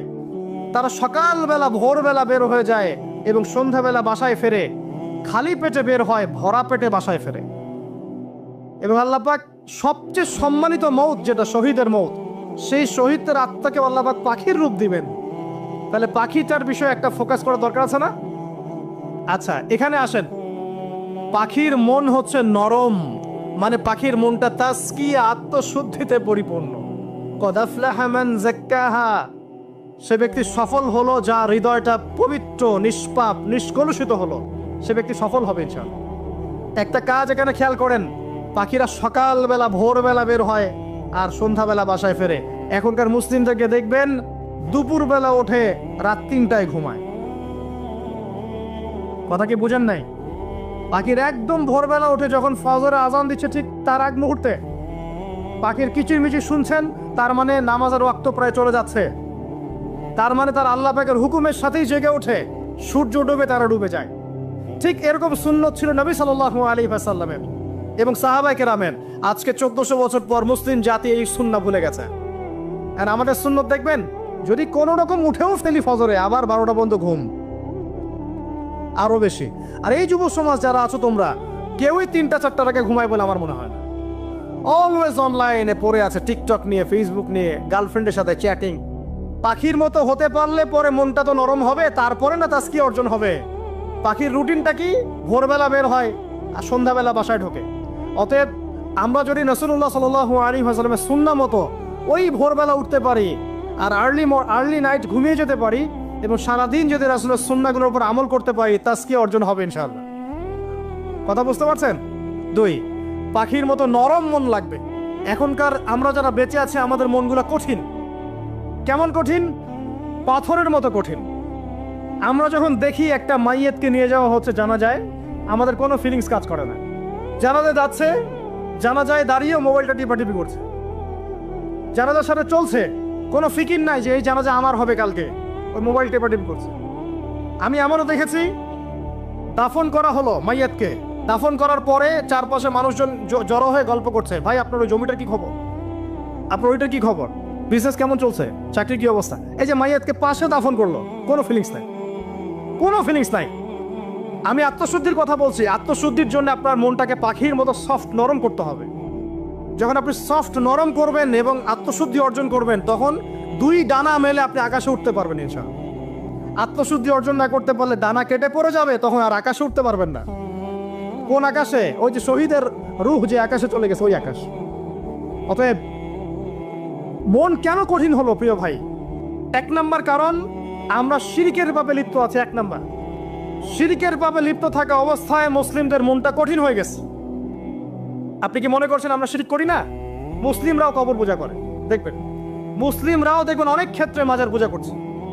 আমি বলিনি যে অলিয়া উলিয়ার মাজার জিয়ারত করা যাবে না, আমি কথা বলছি না, কিন্তু আপনি মৃত মানুষের কাছে আপনার ভালো মন্দ চাইতে পারেন না।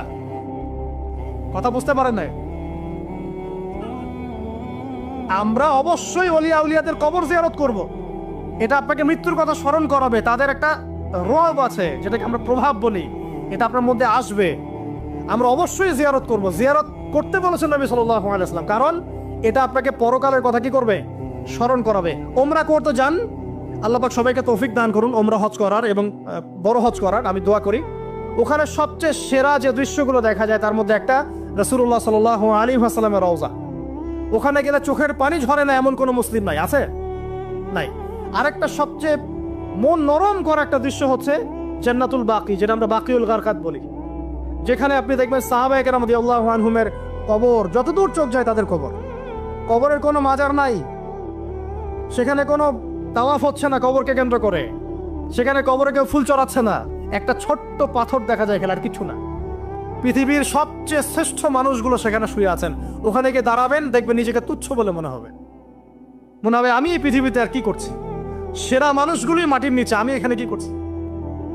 তো দেখুন প্রিয় ভাইরা, অবশ্যই অলিয়া উলিয়াদের কবর জিয়ারত করবেন, কিন্তু মৃত ব্যক্তি আপনার কল্যাণ করতে পারবে? অকল্যাণ করতে পারবে? হ্যাঁ, তারা আল্লাহর কাছে সুপারিশ করতে পারবে আল্লাহ পাক যখন তাদেরকে অনুমতি দিবেন। তারপরে আল্লাহ পাক যখন অনুমতি দিবেন, তখন নবী সাল্লাল্লাহু আলাইহি ওয়াসাল্লাম সুপারিশ করবেন, অলিয়া উলিয়াগণ করবেন, আলেম ওলামা করবেন, শহীদগণ করবেন, হাফেজে কোরআন করবে, অনেকেই করবেন ইনশাআল্লাহ। আল্লাহ পাক আমাদের তাকদীরে এইসব সুপারিশ নসিব করুন বলি না আমি। মুসলিমরা আজকে শিরিক করছে অনেক ক্ষেত্রেই। দেখবেন হাতে একটা এই যে বালা পরে আছে, খুলে না। কেন খুলেন না ভাই? বলে যে এটা খুললে যদি রোগ হয়। রোগ দেওয়ার মালিক কে? ওই বালা না আল্লাহ? এই যে আপনার বিশ্বাস জন্মে নিয়েছে, এই যে বিশ্বাসটা জন্মিয়েছে আপনার হাতের উপরে, এই বালার উপরে, এটাই শিরক, এটাই শিরক। যদি আপনি বিশ্বাস করেন যে এটা হাতে থাকলে আপনি সুস্থ থাকবেন, হাত থেকে খুলে পড়ে গেলে আপনি আর বাঁচবেন না, এই যে কল্যাণ অকল্যাণের মালিক আপনি কাকে করলেন? ওই বালাকে করেছেন, আল্লাহকে করেন নাই। এখানে শিরক হয়ে গেছে, খুবই সূক্ষ্ম শিরক। আপনি নামাজ পড়ছেন মনে করেন, এখন কিছু মানুষ আসলো, এখন দেখছেন যে হুজুর তো আমার নামাজ দেখছে, নামাজটা খুব সুন্দর করে পড়ার চেষ্টা করলেন, লম্বা নামাজ, সেজদা গিয়ে আর উঠছেন না, খুব সুন্দর নামাজ পড়ছেন। এই যে মানুষকে দেখানোর জন্য নামাজটা পড়ছেন, এটা শিরক। এটা কি? এটাও শিরক। এই যে গণক বসে আছে রাস্তার পাশে, দেখবেন টিয়া পাখি নিয়ে, তারপরে যে কাগজ নিয়ে আসেন ভাই ভাগ্য পরীক্ষা করে দেই। আরে ভাই, তুমি যদি মানুষের ভাগ্যই পরীক্ষা করতে পারবা তো তুমি রাস্তার পাশে কেন? তোমার ভাগ্য কেউ পরীক্ষা করেনি কখনো? এতটুকু কমন সেন্স আমাদের নাই? ও যদি আমার ভালো মন্দ করতে পারে বা ভবিষ্যৎ বলতে পারে, তাহলে ও রাস্তার পাশে বসে আছে কিছু? ওর তো প্রাইম মিনিস্টার হওয়ার কথা, এখন ওর তো ইলেকশন করার কথা। তো দেখেন, এই যে ওখানে গিয়ে আমরা কি করি, ভাই আমার হাতটা দেখে দেন, ভাই আমার অতীত বলে দেন, ভবিষ্যৎ বলে দেন, এবং এগুলো দিন দিন বাড়ছে। কিন্তু এই রাশিফল, কবিরাজি, গণকি, এগুলো দিন দিন বাড়ছে। এবং আমি লক্ষ্য করছি দিন দিন আরেকটা জিনিসও বাড়ছে, সেটা হলো জাদুবিদ্যার চর্চা করা। এবং গ্রামে গঞ্জে কুফুরি বাড়ছে না? কুফুরি করা, তাবিজ করা, বিচ্ছেদ করা, স্বামী স্ত্রীর বিচ্ছেদ করা, মেয়েকে বশ করা, সন্তানকে বশ করা বাড়ছে না? সবই শিরক, এগুলো সবই কুফুরি। এগুলো মুসলিমরা করছে না। মুসলিমরা এসব শিরকে লিপ্ত আছে বলেই তো অন্তর কঠিন হয়ে গেছে। ফাকাসাত কুলুবুহুম, তাদের অন্তর কঠিন হয়ে গেছে। তো একটা হাদিস বলে এখানে খালি, নবী সাল্লাল্লাহু আলাইহি ওয়াসাল্লাম বলছেন, যদি কেউ কোনো গণকের কাছে যায়, গিয়ে বলে দেখেন তো আমার হাতটা একটু, ও কিন্তু বিশ্বাস করে না যে এ ভবিষ্যৎ বলতে পারে, খালি এমনি বলেছে একটু দেখেন তো, বলার সাথে সাথেই 40 দিনের নামাজ কবুল হবে না। আর যদি তার বলা কথায় বিশ্বাস করে যে হ্যাঁ তোমার ভবিষ্যৎ খুব ভালো, তুমি চাকরি পাবা, এটা করবা সেটা করবা, এবং সে বিশ্বাস করলো হ্যাঁ এটাই হবে, তখন নবী সাল্লাল্লাহু আলাইহি ওয়াসাল্লাম বলছেন সে যেন আল্লাহর পক্ষ থেকে যা নাজিল হয়েছে, মানে এই যে কোরআনুল কারীম, এই কোরআনকে যেন সে অস্বীকার করলো, মানে কুফরি করলো। এগুলো আমরা করছি না ভাই? অনেক কিছু করছে। আমরা স্তম্ভের পূজা করছি, অনেক মুসলিম আগুনের পূজা করছে। আগুন জ্বালিয়েছেন, মাথা নত করছেন কেন? আগুনের সামনে আপনি মাথা নত করবেন কেন?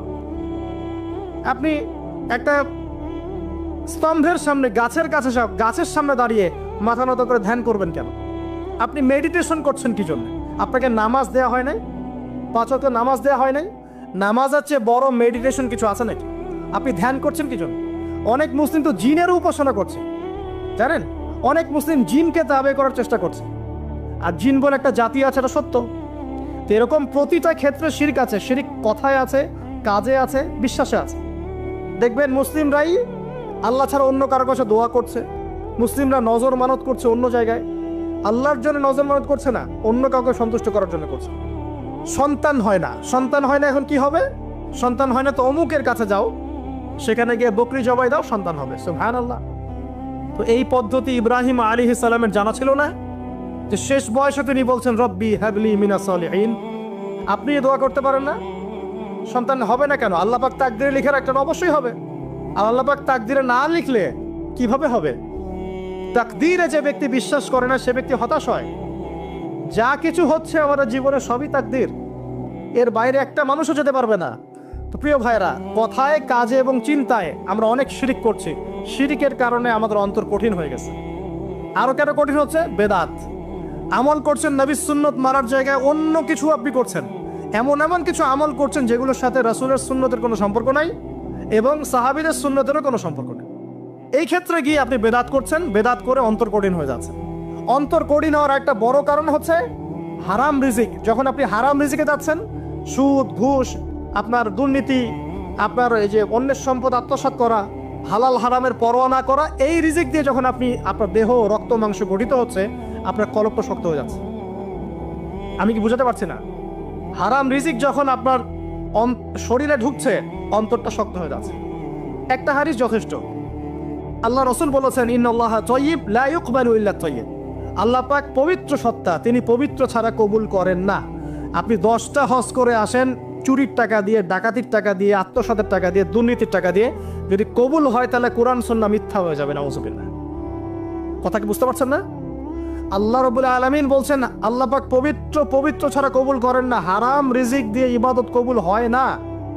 আমরা ওই যে রংপুর অঞ্চলে একবার ওই যে হারাগাছ একটা অঞ্চল আছে না, সেখানে গিয়েছিলাম। সেখানে মাশাআল্লাহ আবার বিড়ির অনেক ফ্যাক্টরি আছে। কিসের? বিড়ি তো হালাল নাকি? তামাক তো হালাল নাকি? তো সেখানে বিড়ি ফ্যাক্টরির অনেক মালিক আছে এবং তারা মসজিদ কমিটির অনেক দায়িত্বপ্রাপ্ত আর কি। মুসলিমদের গায়রত্ব এখন নাই, মুসলিমরা এদেরকে আবার মসজিদ কমিটির সদস্যও বানিয়েছে। তো এখন মসজিদ কমিটিতে এসে তার প্রভাবে আর ইমাম সাহেব টিকতে পারে না। দুইজন বলে নামাজের পর হাত তুলে দোয়া করতে হবে, দুইজন বলে করা যাবে না। ঠিক আছে, এই নিয়ে ক্যাচাল। এই ক্যাচাল হতে হতে দেখা গেল এক পর্যায়ে মারামারি পর্যন্ত হয়েছে। মসজিদ ভাগ তো হয়েছে, মারামারিও হয়েছে। তো তো সেখানে আমাকে দাওয়াত করেছিল যে ওয়াজ করার জন্য। তো দোয়া করার কথা বলছে, তাই আমি বললাম যে দোয়া করে লাভ কি? দোয়া করলেই বাকি, না করলেই বাকি, রিজিকটাই তো হারাম। আপনি তো তামাকের টাকা খাচ্ছেন, তামাক, আপনি মাদকের টাকা খাচ্ছেন, এটা কি হালাল না হারাম? তো হারাম টাকা দিয়ে হাত তুলে দোয়া করলেই কি, না করলেই কি? দোয়া তো উঠছে না উপরে। আগে হারাম রিজিক ছাড়েন, তারপর দোয়া করুন। তো রিজিক হারাম হওয়ার কারণে আমাদের কি হচ্ছে? অন্তরটা কি হচ্ছে ভাই? কঠিন হচ্ছে। ওই পাখির মতো আর মুক্ত আকাশ উঠতে পারবেন না। তারপরে সামনে যান, আরো কেন কঠিন হয়? বস্তুবাদিতা, দুনিয়া, সারাদিন দুনিয়ার ফিকির, দুনিয়ার চিন্তা, খাবো কি, পরবো কি, ব্যাংক ব্যালেন্স, টাকা পয়সা, স্ট্যাটাস, সারাটা দিন দুনিয়ার দুনিয়া। ঘুম থেকে ওটা থেকে নিয়ে শুরু করে ঘুমানো পর্যন্ত খালি দুনিয়া। যারা দুনিয়ার নেশায় মত্ত হয়ে আছে, এদের অন্তরটা কঠিন হয়ে যায়। এই অন্তরটা পাখির মতো হতে পারবে না। ঠিক আছে কথা? যারা দুনিয়ার নেশায় মত্ত হয়ে আছেন, এই অন্তরটা কঠিন হয়ে যাবে, পাখির মতো হতে পারবে না। তারপর কি? আরো সামনে যান, দিনই জ্ঞান চর্চা না করা অন্তর কঠিন হওয়ার কারণ। আর কি কারণ? পাপ করা, পাপ। যত বেশি আপনি পাপ করবেন, যত বেশি পর্ন দেখবেন, যত বেশি মাদক খাবেন, যত বেশি জুয়া খেলবেন, যত বেশি অহেতুক সময় নষ্ট করবেন, যত বেশি আপনি অন্যের ক্ষতি করবেন, ঠিক আছে, নিরপরাধ মানুষের উপর নির্যাতন করবেন, যত বেশি আপনি পাপ করবেন, পাপ, এই পাপ করতে করতে করতে মানুষের অন্তর কঠিন হয়ে যায়। ইবনুল কাইয়্যিম রাহিমাহুল্লাহ বলেছেন যে পাপ করতে থাকলে মানুষের অন্তর কঠিন হয়ে যেতে থাকে, এবং ইস্তেগফার আর জিকির করলে গিয়ে মানুষের অন্তর আবার নরম হতে থাকে। পাপের উপর পাপ করতে থাকলে মানুষের অন্তর কঠিন হতে থাকে। এ বিষয়ে রাসূলুল্লাহ সাল্লাল্লাহু আলাইহি ওয়াসাল্লাম বলেছেন, যখন মানুষ একটা পাপ করে কলবের মধ্যে একটা কালো দাগ পড়ে যায়, যখন আরো একটা পাপ করে আরেকটা কালো দাগ পড়ে যায়। এভাবে যখন পাপ করতেই থাকে তখন পুরো কলবটাই কালিমা পূর্ণ হয়ে যায়।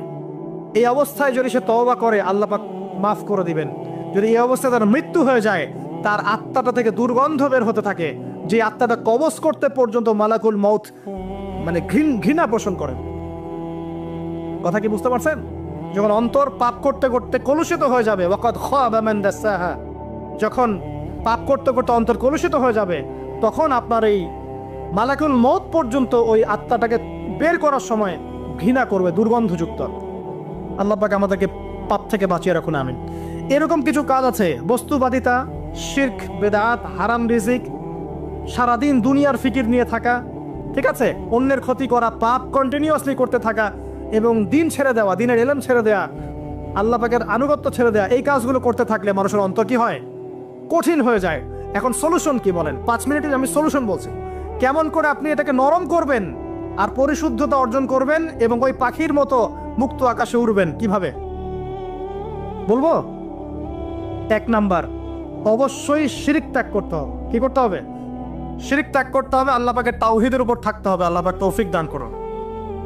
লং কিছু বলার সময় নেই আমার হাতে, একটা বই বলছি, কিতাবুত তাওহীদ। কি নাম?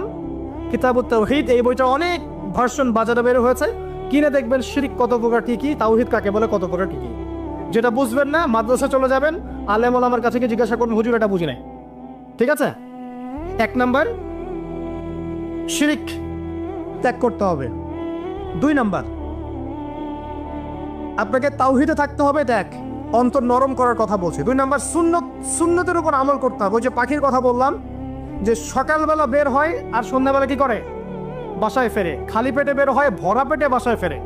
তার মানে আমাদেরকেও সকাল সন্ধ্যাটা কাটাতে হবে নবী সাল্লাল্লাহু আলাইহি ওয়াসাল্লামের সুন্নত অনুযায়ী। যখন তিনি ঘুমাতেন তখন ঘুমাবেন, যখন উঠতেন তখন উঠবেন, বাকি কাজ যেমন করে করতেন তেমন করে করবেন, তখন অন্তর ইনশাআল্লাহ নরম হয়ে যাবে। ঠিক আছে ভাই? 2। 3 নাম্বার, 5 ওয়াক্ত নামাজ জামাতে। নামাজ আপনাকে যে কোনো পাপ থেকে বাঁচাবে ইনশাআল্লাহ। ভাই জেনা করছেন, নামাজ পড়েন। পর্নোগ্রাফি দেখেছেন, তাও তওবা করে নামাজ পড়েন। আপনি হারাম অ্যাফেয়ার্সে আছেন, হতাশ হয়েন না, নামাজ পড়েন। গুনাহ ছাড়তে পারছেন না, নামাজ পড়েন। সুদ খাচ্ছেন, নামাজ পড়েন। আপনি পতিতালয়ে গিয়েছেন, নামাজ পড়েন। বেপরদা চলছেন, তাও নামাজ পড়েন। আপনি অন্যের হক নষ্ট করেছেন, তাও নামাজ পড়েন।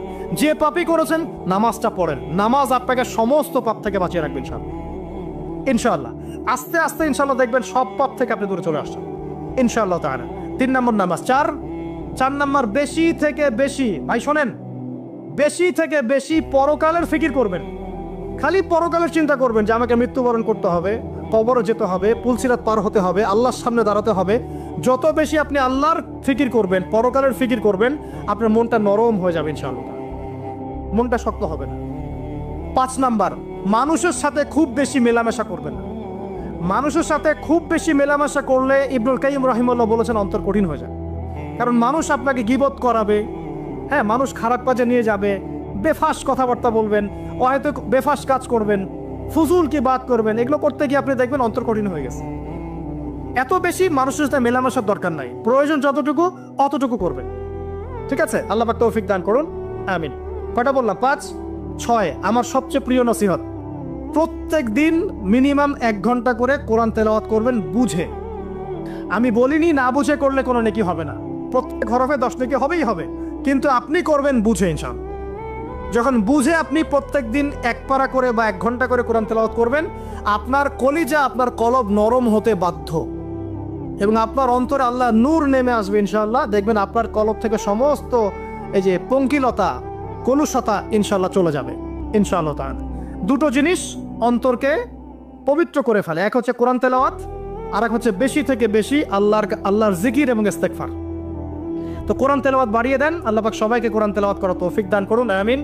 যারা শেখেন নাই আজকে ওয়াদা করেন যে কোরআন আপনারা বিশুদ্ধ করে পড়া শিখবেন, ওয়াদা করেন। আগামী রমজান আসার আগেই 1 খতম দেওয়া চাই, পারবেন? এবং কোরআনের চর্চা বাড়িয়ে দিবেন, প্রত্যেক দিন কিছু করেন না করেন কোরআন তেলাওয়াত করতে হবে, ঠিক আছে? আল্লাহ পাক তৌফিক ইনায়াত করুন, আমিন। আর বুঝে পড়ার চেষ্টা করবেন। একটা সহজ তাফসীর বলে দেই, মারিফুল কোরআন বাসায় আছে না? মারিফুল কোরআন তাফসীর ইবনে কাসির বাসায় নাই, জালালাইন বাসায় নাই, বাসায় নাই, কিনেন। সারাদিন তো অনেক টাকা পয়সা খরচ করছেন, 3টা তাফসীর কিনেন, জালালাইন কিনেন, মারিফুল কোরআন কিনেন, ইবনে কাসির কিনেন, বাসায় গিয়ে পড়া শুরু করেন। পারবেন না? যে একটা বুঝবেন না, ওলামায়ে কেরামের কাছে যাবেন, গিয়ে বলবেন হুজুর এটা বুঝি নাই, বুঝাই দেন। নিজে নিজে ব্যাখ্যা করতে যাবেন না, ব্যাখ্যা করলে দেখবেন এক যে পণ্ডিত ধরেছে, কিছু পণ্ডিত কোরআন পড়ে বলে কোরআনই মানি, হাদিস মানি না। এরকম পণ্ডিত দেখেন নাই? কোরআনই মানি, হাদিস আর মানি না। কারণ আল্লাহ নাকি, নাউজুবিল্লাহ, কোরআনে নাকি আল্লাহ পাক হাদিস মানতে বলে নাই, ও নাকি পায় নাই। এই জন্য দেখলাম সুবহানাল্লাহ, নামাজ পড়তেছে, কোরআন থেকে নামাজ পড়তেছে, হাদিসের কোনো হেদায়েত নিবে না। মানে কিরকম যে হাত আবার ঠিকই বাঁধতেছে, হাত বাঁধতেছে, রুকু করতেছে, সেজদা করতেছে, এগুলো আবার কোথায় পাইলো আল্লাহ ভালো জানে। হাত এভাবে বাঁধতেছে, এভাবে হাতটা বাঁধা কোরআনে কোথায় আছে আমি পাইলাম না কোথাও, ঠিক আছে? তা হাদিস ছাড়া কি এগুলো আসবে? হাত বাঁধলো, সেজদায় গিয়ে সুবহান রাব্বিয়াল আ'লা বলছে না, বলছে আসলামতু লিরাব্বিল আলামিন। এটা কোরআন থেকে বলছে। অথচ নবী সাল্লাল্লাহু আলাইহি ওয়াসাল্লাম হাদিস থেকে বলছেন সুবহান রাব্বিয়াল আ'লা, সুবহুন কুদ্দুসুন রাব্বুল মালাইকাতি ওয়ার রূহ, সুবহানাকা আল্লাহুম্মা রাব্বানা ওয়া বিহামদিকা আল্লাহুম্মা ইগফির। এগুলো নাই, ও বলছে আসলামতু লিরাব্বিল আলামিন।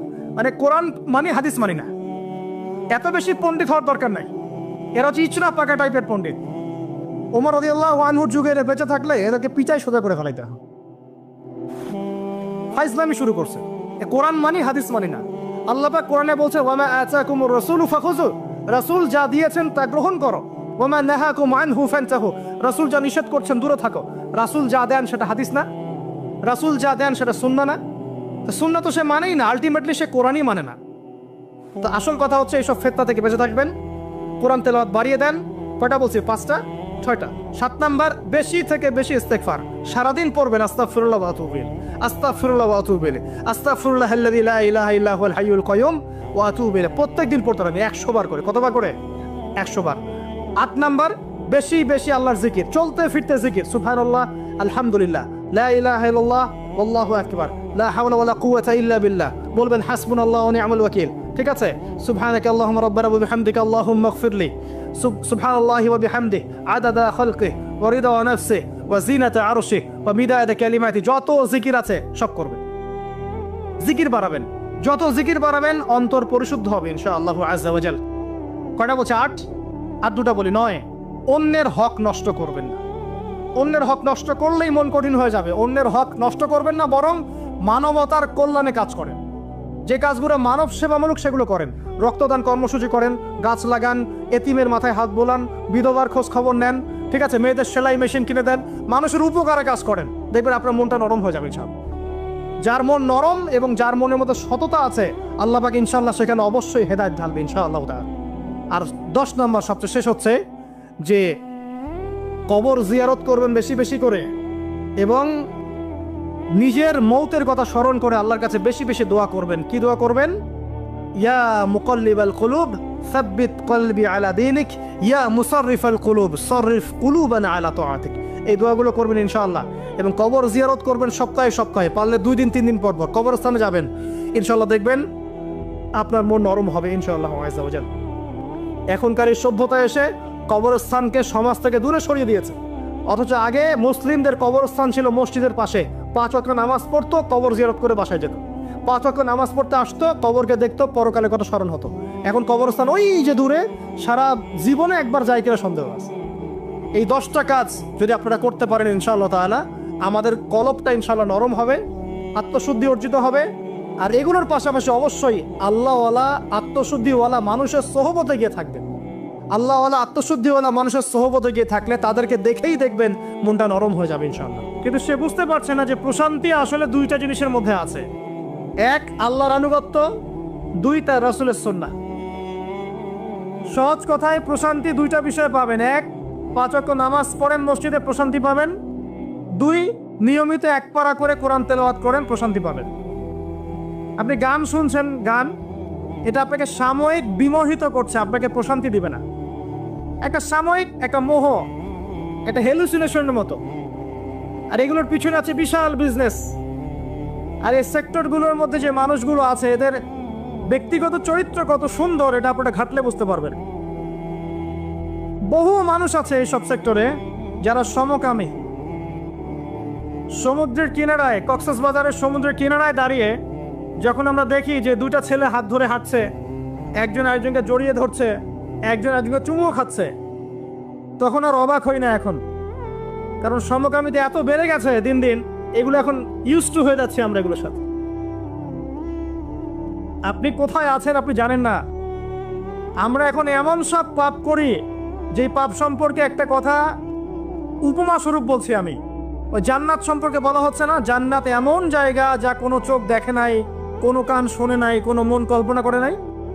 এমন জায়গা না জান্নাত। এখন এই শেষ জামানায় মানুষগুলো, আমরা যারা আছি, আমরা এমন সব পাপ করি যা কোনো চোখ দেখে নাই, কোনো কান শোনে নাই, কোনো মন কল্পনা করতে পারে নাই। এখন ছেলে ছেলেকে বিয়ে করছে, ছেলে ছেলের সাথে লিভ টুগেদার, মেয়ে মেয়েকে বিয়ে করছে।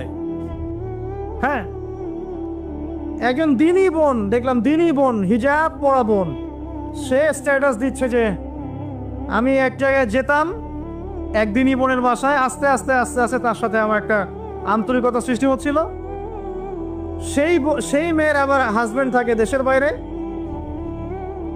তো ছলে বলে কৌশলে সে কখনো এই মেয়ের গায়ে হাত দেয়, কখনো এটা করে, কখনো সেটা করে। সে বলে আমি তালিমে যাওয়া বাদ দিয়ে দিলাম। দিনী বোন, আর বাইরের অবস্থা কি তাহলে ভাবেন। এখন যতদিন যাচ্ছে এগুলো বাড়ছে। পাপ আপনি চিন্তাই করতে পারবেন না যে মানুষ সঙ্গে এগুলো পাপ করতে পারে। মেয়ে মেয়ে একসাথে থাকে এবং একসাথে তারা একে অপরের যৌন চাহিদাও পূরণ করে। বলবেন যে এগুলো কিভাবে জানলেন? ভাই, ইন্টারনেট সবকিছু জানিয়ে দেয়। এখন এটা জানিয়ে দেওয়ার যুগ। আপনি বাসায় দেখবেন তরকারি রান্না করেছেন, ফেসবুকে দিয়ে দিলেন। কাপড় ধুয়েছেন, ফেসবুকে। স্ত্রীর সাথে বাইকে ঘুরেছেন, ফেসবুকে। মানে আমরা এখন প্রাইভেট লাইফ আর পাবলিক লাইফের পার্থক্য বুঝি না, নিজেরাই সব জানিয়ে দিতে চাই। এখান থেকে জানা যায় মেয়ে মেয়ে একে অপরের যৌন চাহিদা পূরণ করছে। বলতে পারেন কিভাবে সম্ভব? সম্ভব করার জন্য যে উপকরণের দরকার সেটাও বাজারে চলে এসেছে। এটা শেষ জামানা, এটা শেষ জামানা। আপনি কোন সাইনের অপেক্ষা করছেন? মানুষ, দাড়ি টুপি পরা মানুষকে দেখবেন যে অনেকেই আছে বোনের সম্পত্তি দিবে না, সম্পত্তির অধিকার দিবে না, মেয়েদেরকে পড়াশোনা করাবে না, অনেক কিছুই জুলুম। এদিকে নামাজ পড়ছেন মাশাআল্লাহ, অর্থনৈতিক জীবনে দেখবেন সুদ খাচ্ছে, দাড়ি টুপি বলা মানুষ। আমি আমাদের সমস্যা নিয়ে বেশি কথা বলতে চাই। অন্যরা ইসলাম বোঝে না, তাদের কাছে ইসলামের দাওয়াত এভাবে পৌঁছে নাই। তারা জানে না এর মধ্যে চূড়ান্ত সত্যের উৎস আছে, সমস্ত সমস্যার সমাধান আছে। আমরা তো জানি, তাহলে আমরা জানার পরে আমি দাড়ি রেখে কেন নামাজ পড়ে কেন সুদ খাবো? এই উত্তরটা আমাকে দেন আগে। আমি নামাজ 5 ওয়াক্ত নামাজ পড়ে হজ ওমরা করে যাকাত দিয়ে আমি কেমন করে ঘুষ নিব? কিভাবে আমি একজন মুসলিম ছেলে হয়ে বিবাহ বহির্ভূত সম্পর্ক করতে পারি? কিভাবে আমাদের মুসলিম পরিবারের মেয়েরা বেপর্দায় বাইরে যেতে পারে? অমুসলিমদের কথা বাদ দেন, আমাদের কথা চিন্তা করেন। আলাইকুম আনফুসাকুম, নিজেদের খবর নেওয়া আগে। এমনও পাপ হচ্ছে এখন আপনার কান শোনে নাই, হৃদয় কল্পনাও করে নাই। একটা ছেলে রাস্তায় হাঁটছে, ছেলেটার মধ্যে মেয়েলি স্বভাব। কিছু মানুষ ওকে টার্গেট করছে, টার্গেট করে ওকে ফুসলিয়ে ফাসলিয়ে একটা জায়গায় নিয়ে গেল। নিয়ে গিয়ে ওকে একটা অফার করলো, সে অফারে রাজি হলো না। তারপর তাকে মনে করেন ওই যে অজ্ঞান পার্টি আছে না, একদম অজ্ঞান করে ফেলে একটা গোপন জায়গায় নিয়ে গিয়ে তার যে পুরুষাঙ্গটা আছে এটাকে কেটে ফেলে দিয়েছে। কেটে ফেলে দিয়ে তাকে হিজরাতে দলভুক্ত করেছে এবং সে এখন রাস্তাঘাটে টাকা তুলে বেড়ায়, একটা অংশ ওদের মনিককে দেয়। এটাই ওর জব। এখানে প্রশাসনের অনেক ভাই আছে আমি জানি, তারা জানে বাস্তবতা কি জিনিস। কল্পনা করতে পারবেন না যে এদের মধ্যে গ্রুপিং আছে, কোথায় থাকবে কে কতক্ষণ কত ঘন্টা, এটা টাইম নির্ধারণ করা আছে। কেউ কেউ স্বেচ্ছায় হিজরা হচ্ছে যাতে করে টাকা কামাই করা যায়। জানেন কোথায় আছেন? একটা মেয়ে একটা বাচ্চাকে নিয়ে ঢাকা শহরের মিরপুরের ফুটপাতে দাঁড়িয়ে আছে। বাচ্চা ওঠে না। দীর্ঘ সময় অবজার্ভ করছে যে বাচ্চা এতক্ষণ ঘুমের কারণ কি। দেখে জিজ্ঞাসা করা হলো বাচ্চা কার? যে বাচ্চাকে দেখে আপনি টাকা তুলছেন। বললো আমার বাচ্চা। কিছুক্ষণ পরে একজন তাকে এসে সেভ করে নিয়ে চলে গেল, যেহেতু গন্ডগোল হচ্ছিল। পরে সেই এলাকার স্থানীয় এক ভাই, সেখানকার পলিটিক্যাল একজন ভাই, সে আমাকে বোঝাচ্ছে যে আসলে ভাই বিষয়টা অন্যরকম। কি বিষয়? বিষয়টা হচ্ছে যে এক শ্রেণীর মেয়ে আছে এই শহরে যারা বাচ্চা ভাড়া দেয়, আর এক শ্রেণীর মেয়ে আছে যারা বাচ্চা ভাড়া নেয়।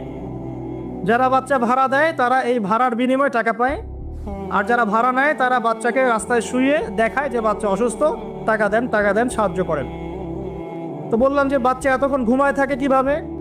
তোর ভাই বাচ্চা ঘুমায় থাকে না, ঘুমের ওষুধ খাওয়ায় রাখি। ওই বাচ্চা কি অপরাধ? হৃদয় কল্পনা করবেন এমন পাপ মানুষ করছে এখন। আপনার কল্পনার বাইরে মানুষের পাপ এখন। প্রিয় যুবক ভাইরা, এগুলো বলতে গেলে অনেক সময় লাগবে। আখিরুজ্জামানের ম্যাক্সিমাম সাইন এখনো স্পষ্ট হচ্ছে। মানুষ আল্লাহর হালালকে হারাম করছে, হারামকে হালাল করছে। সত্যবাদী মিথ্যাবাদী হয়ে যাচ্ছে, মিথ্যাবাদী সত্যবাদী হয়ে যাচ্ছে।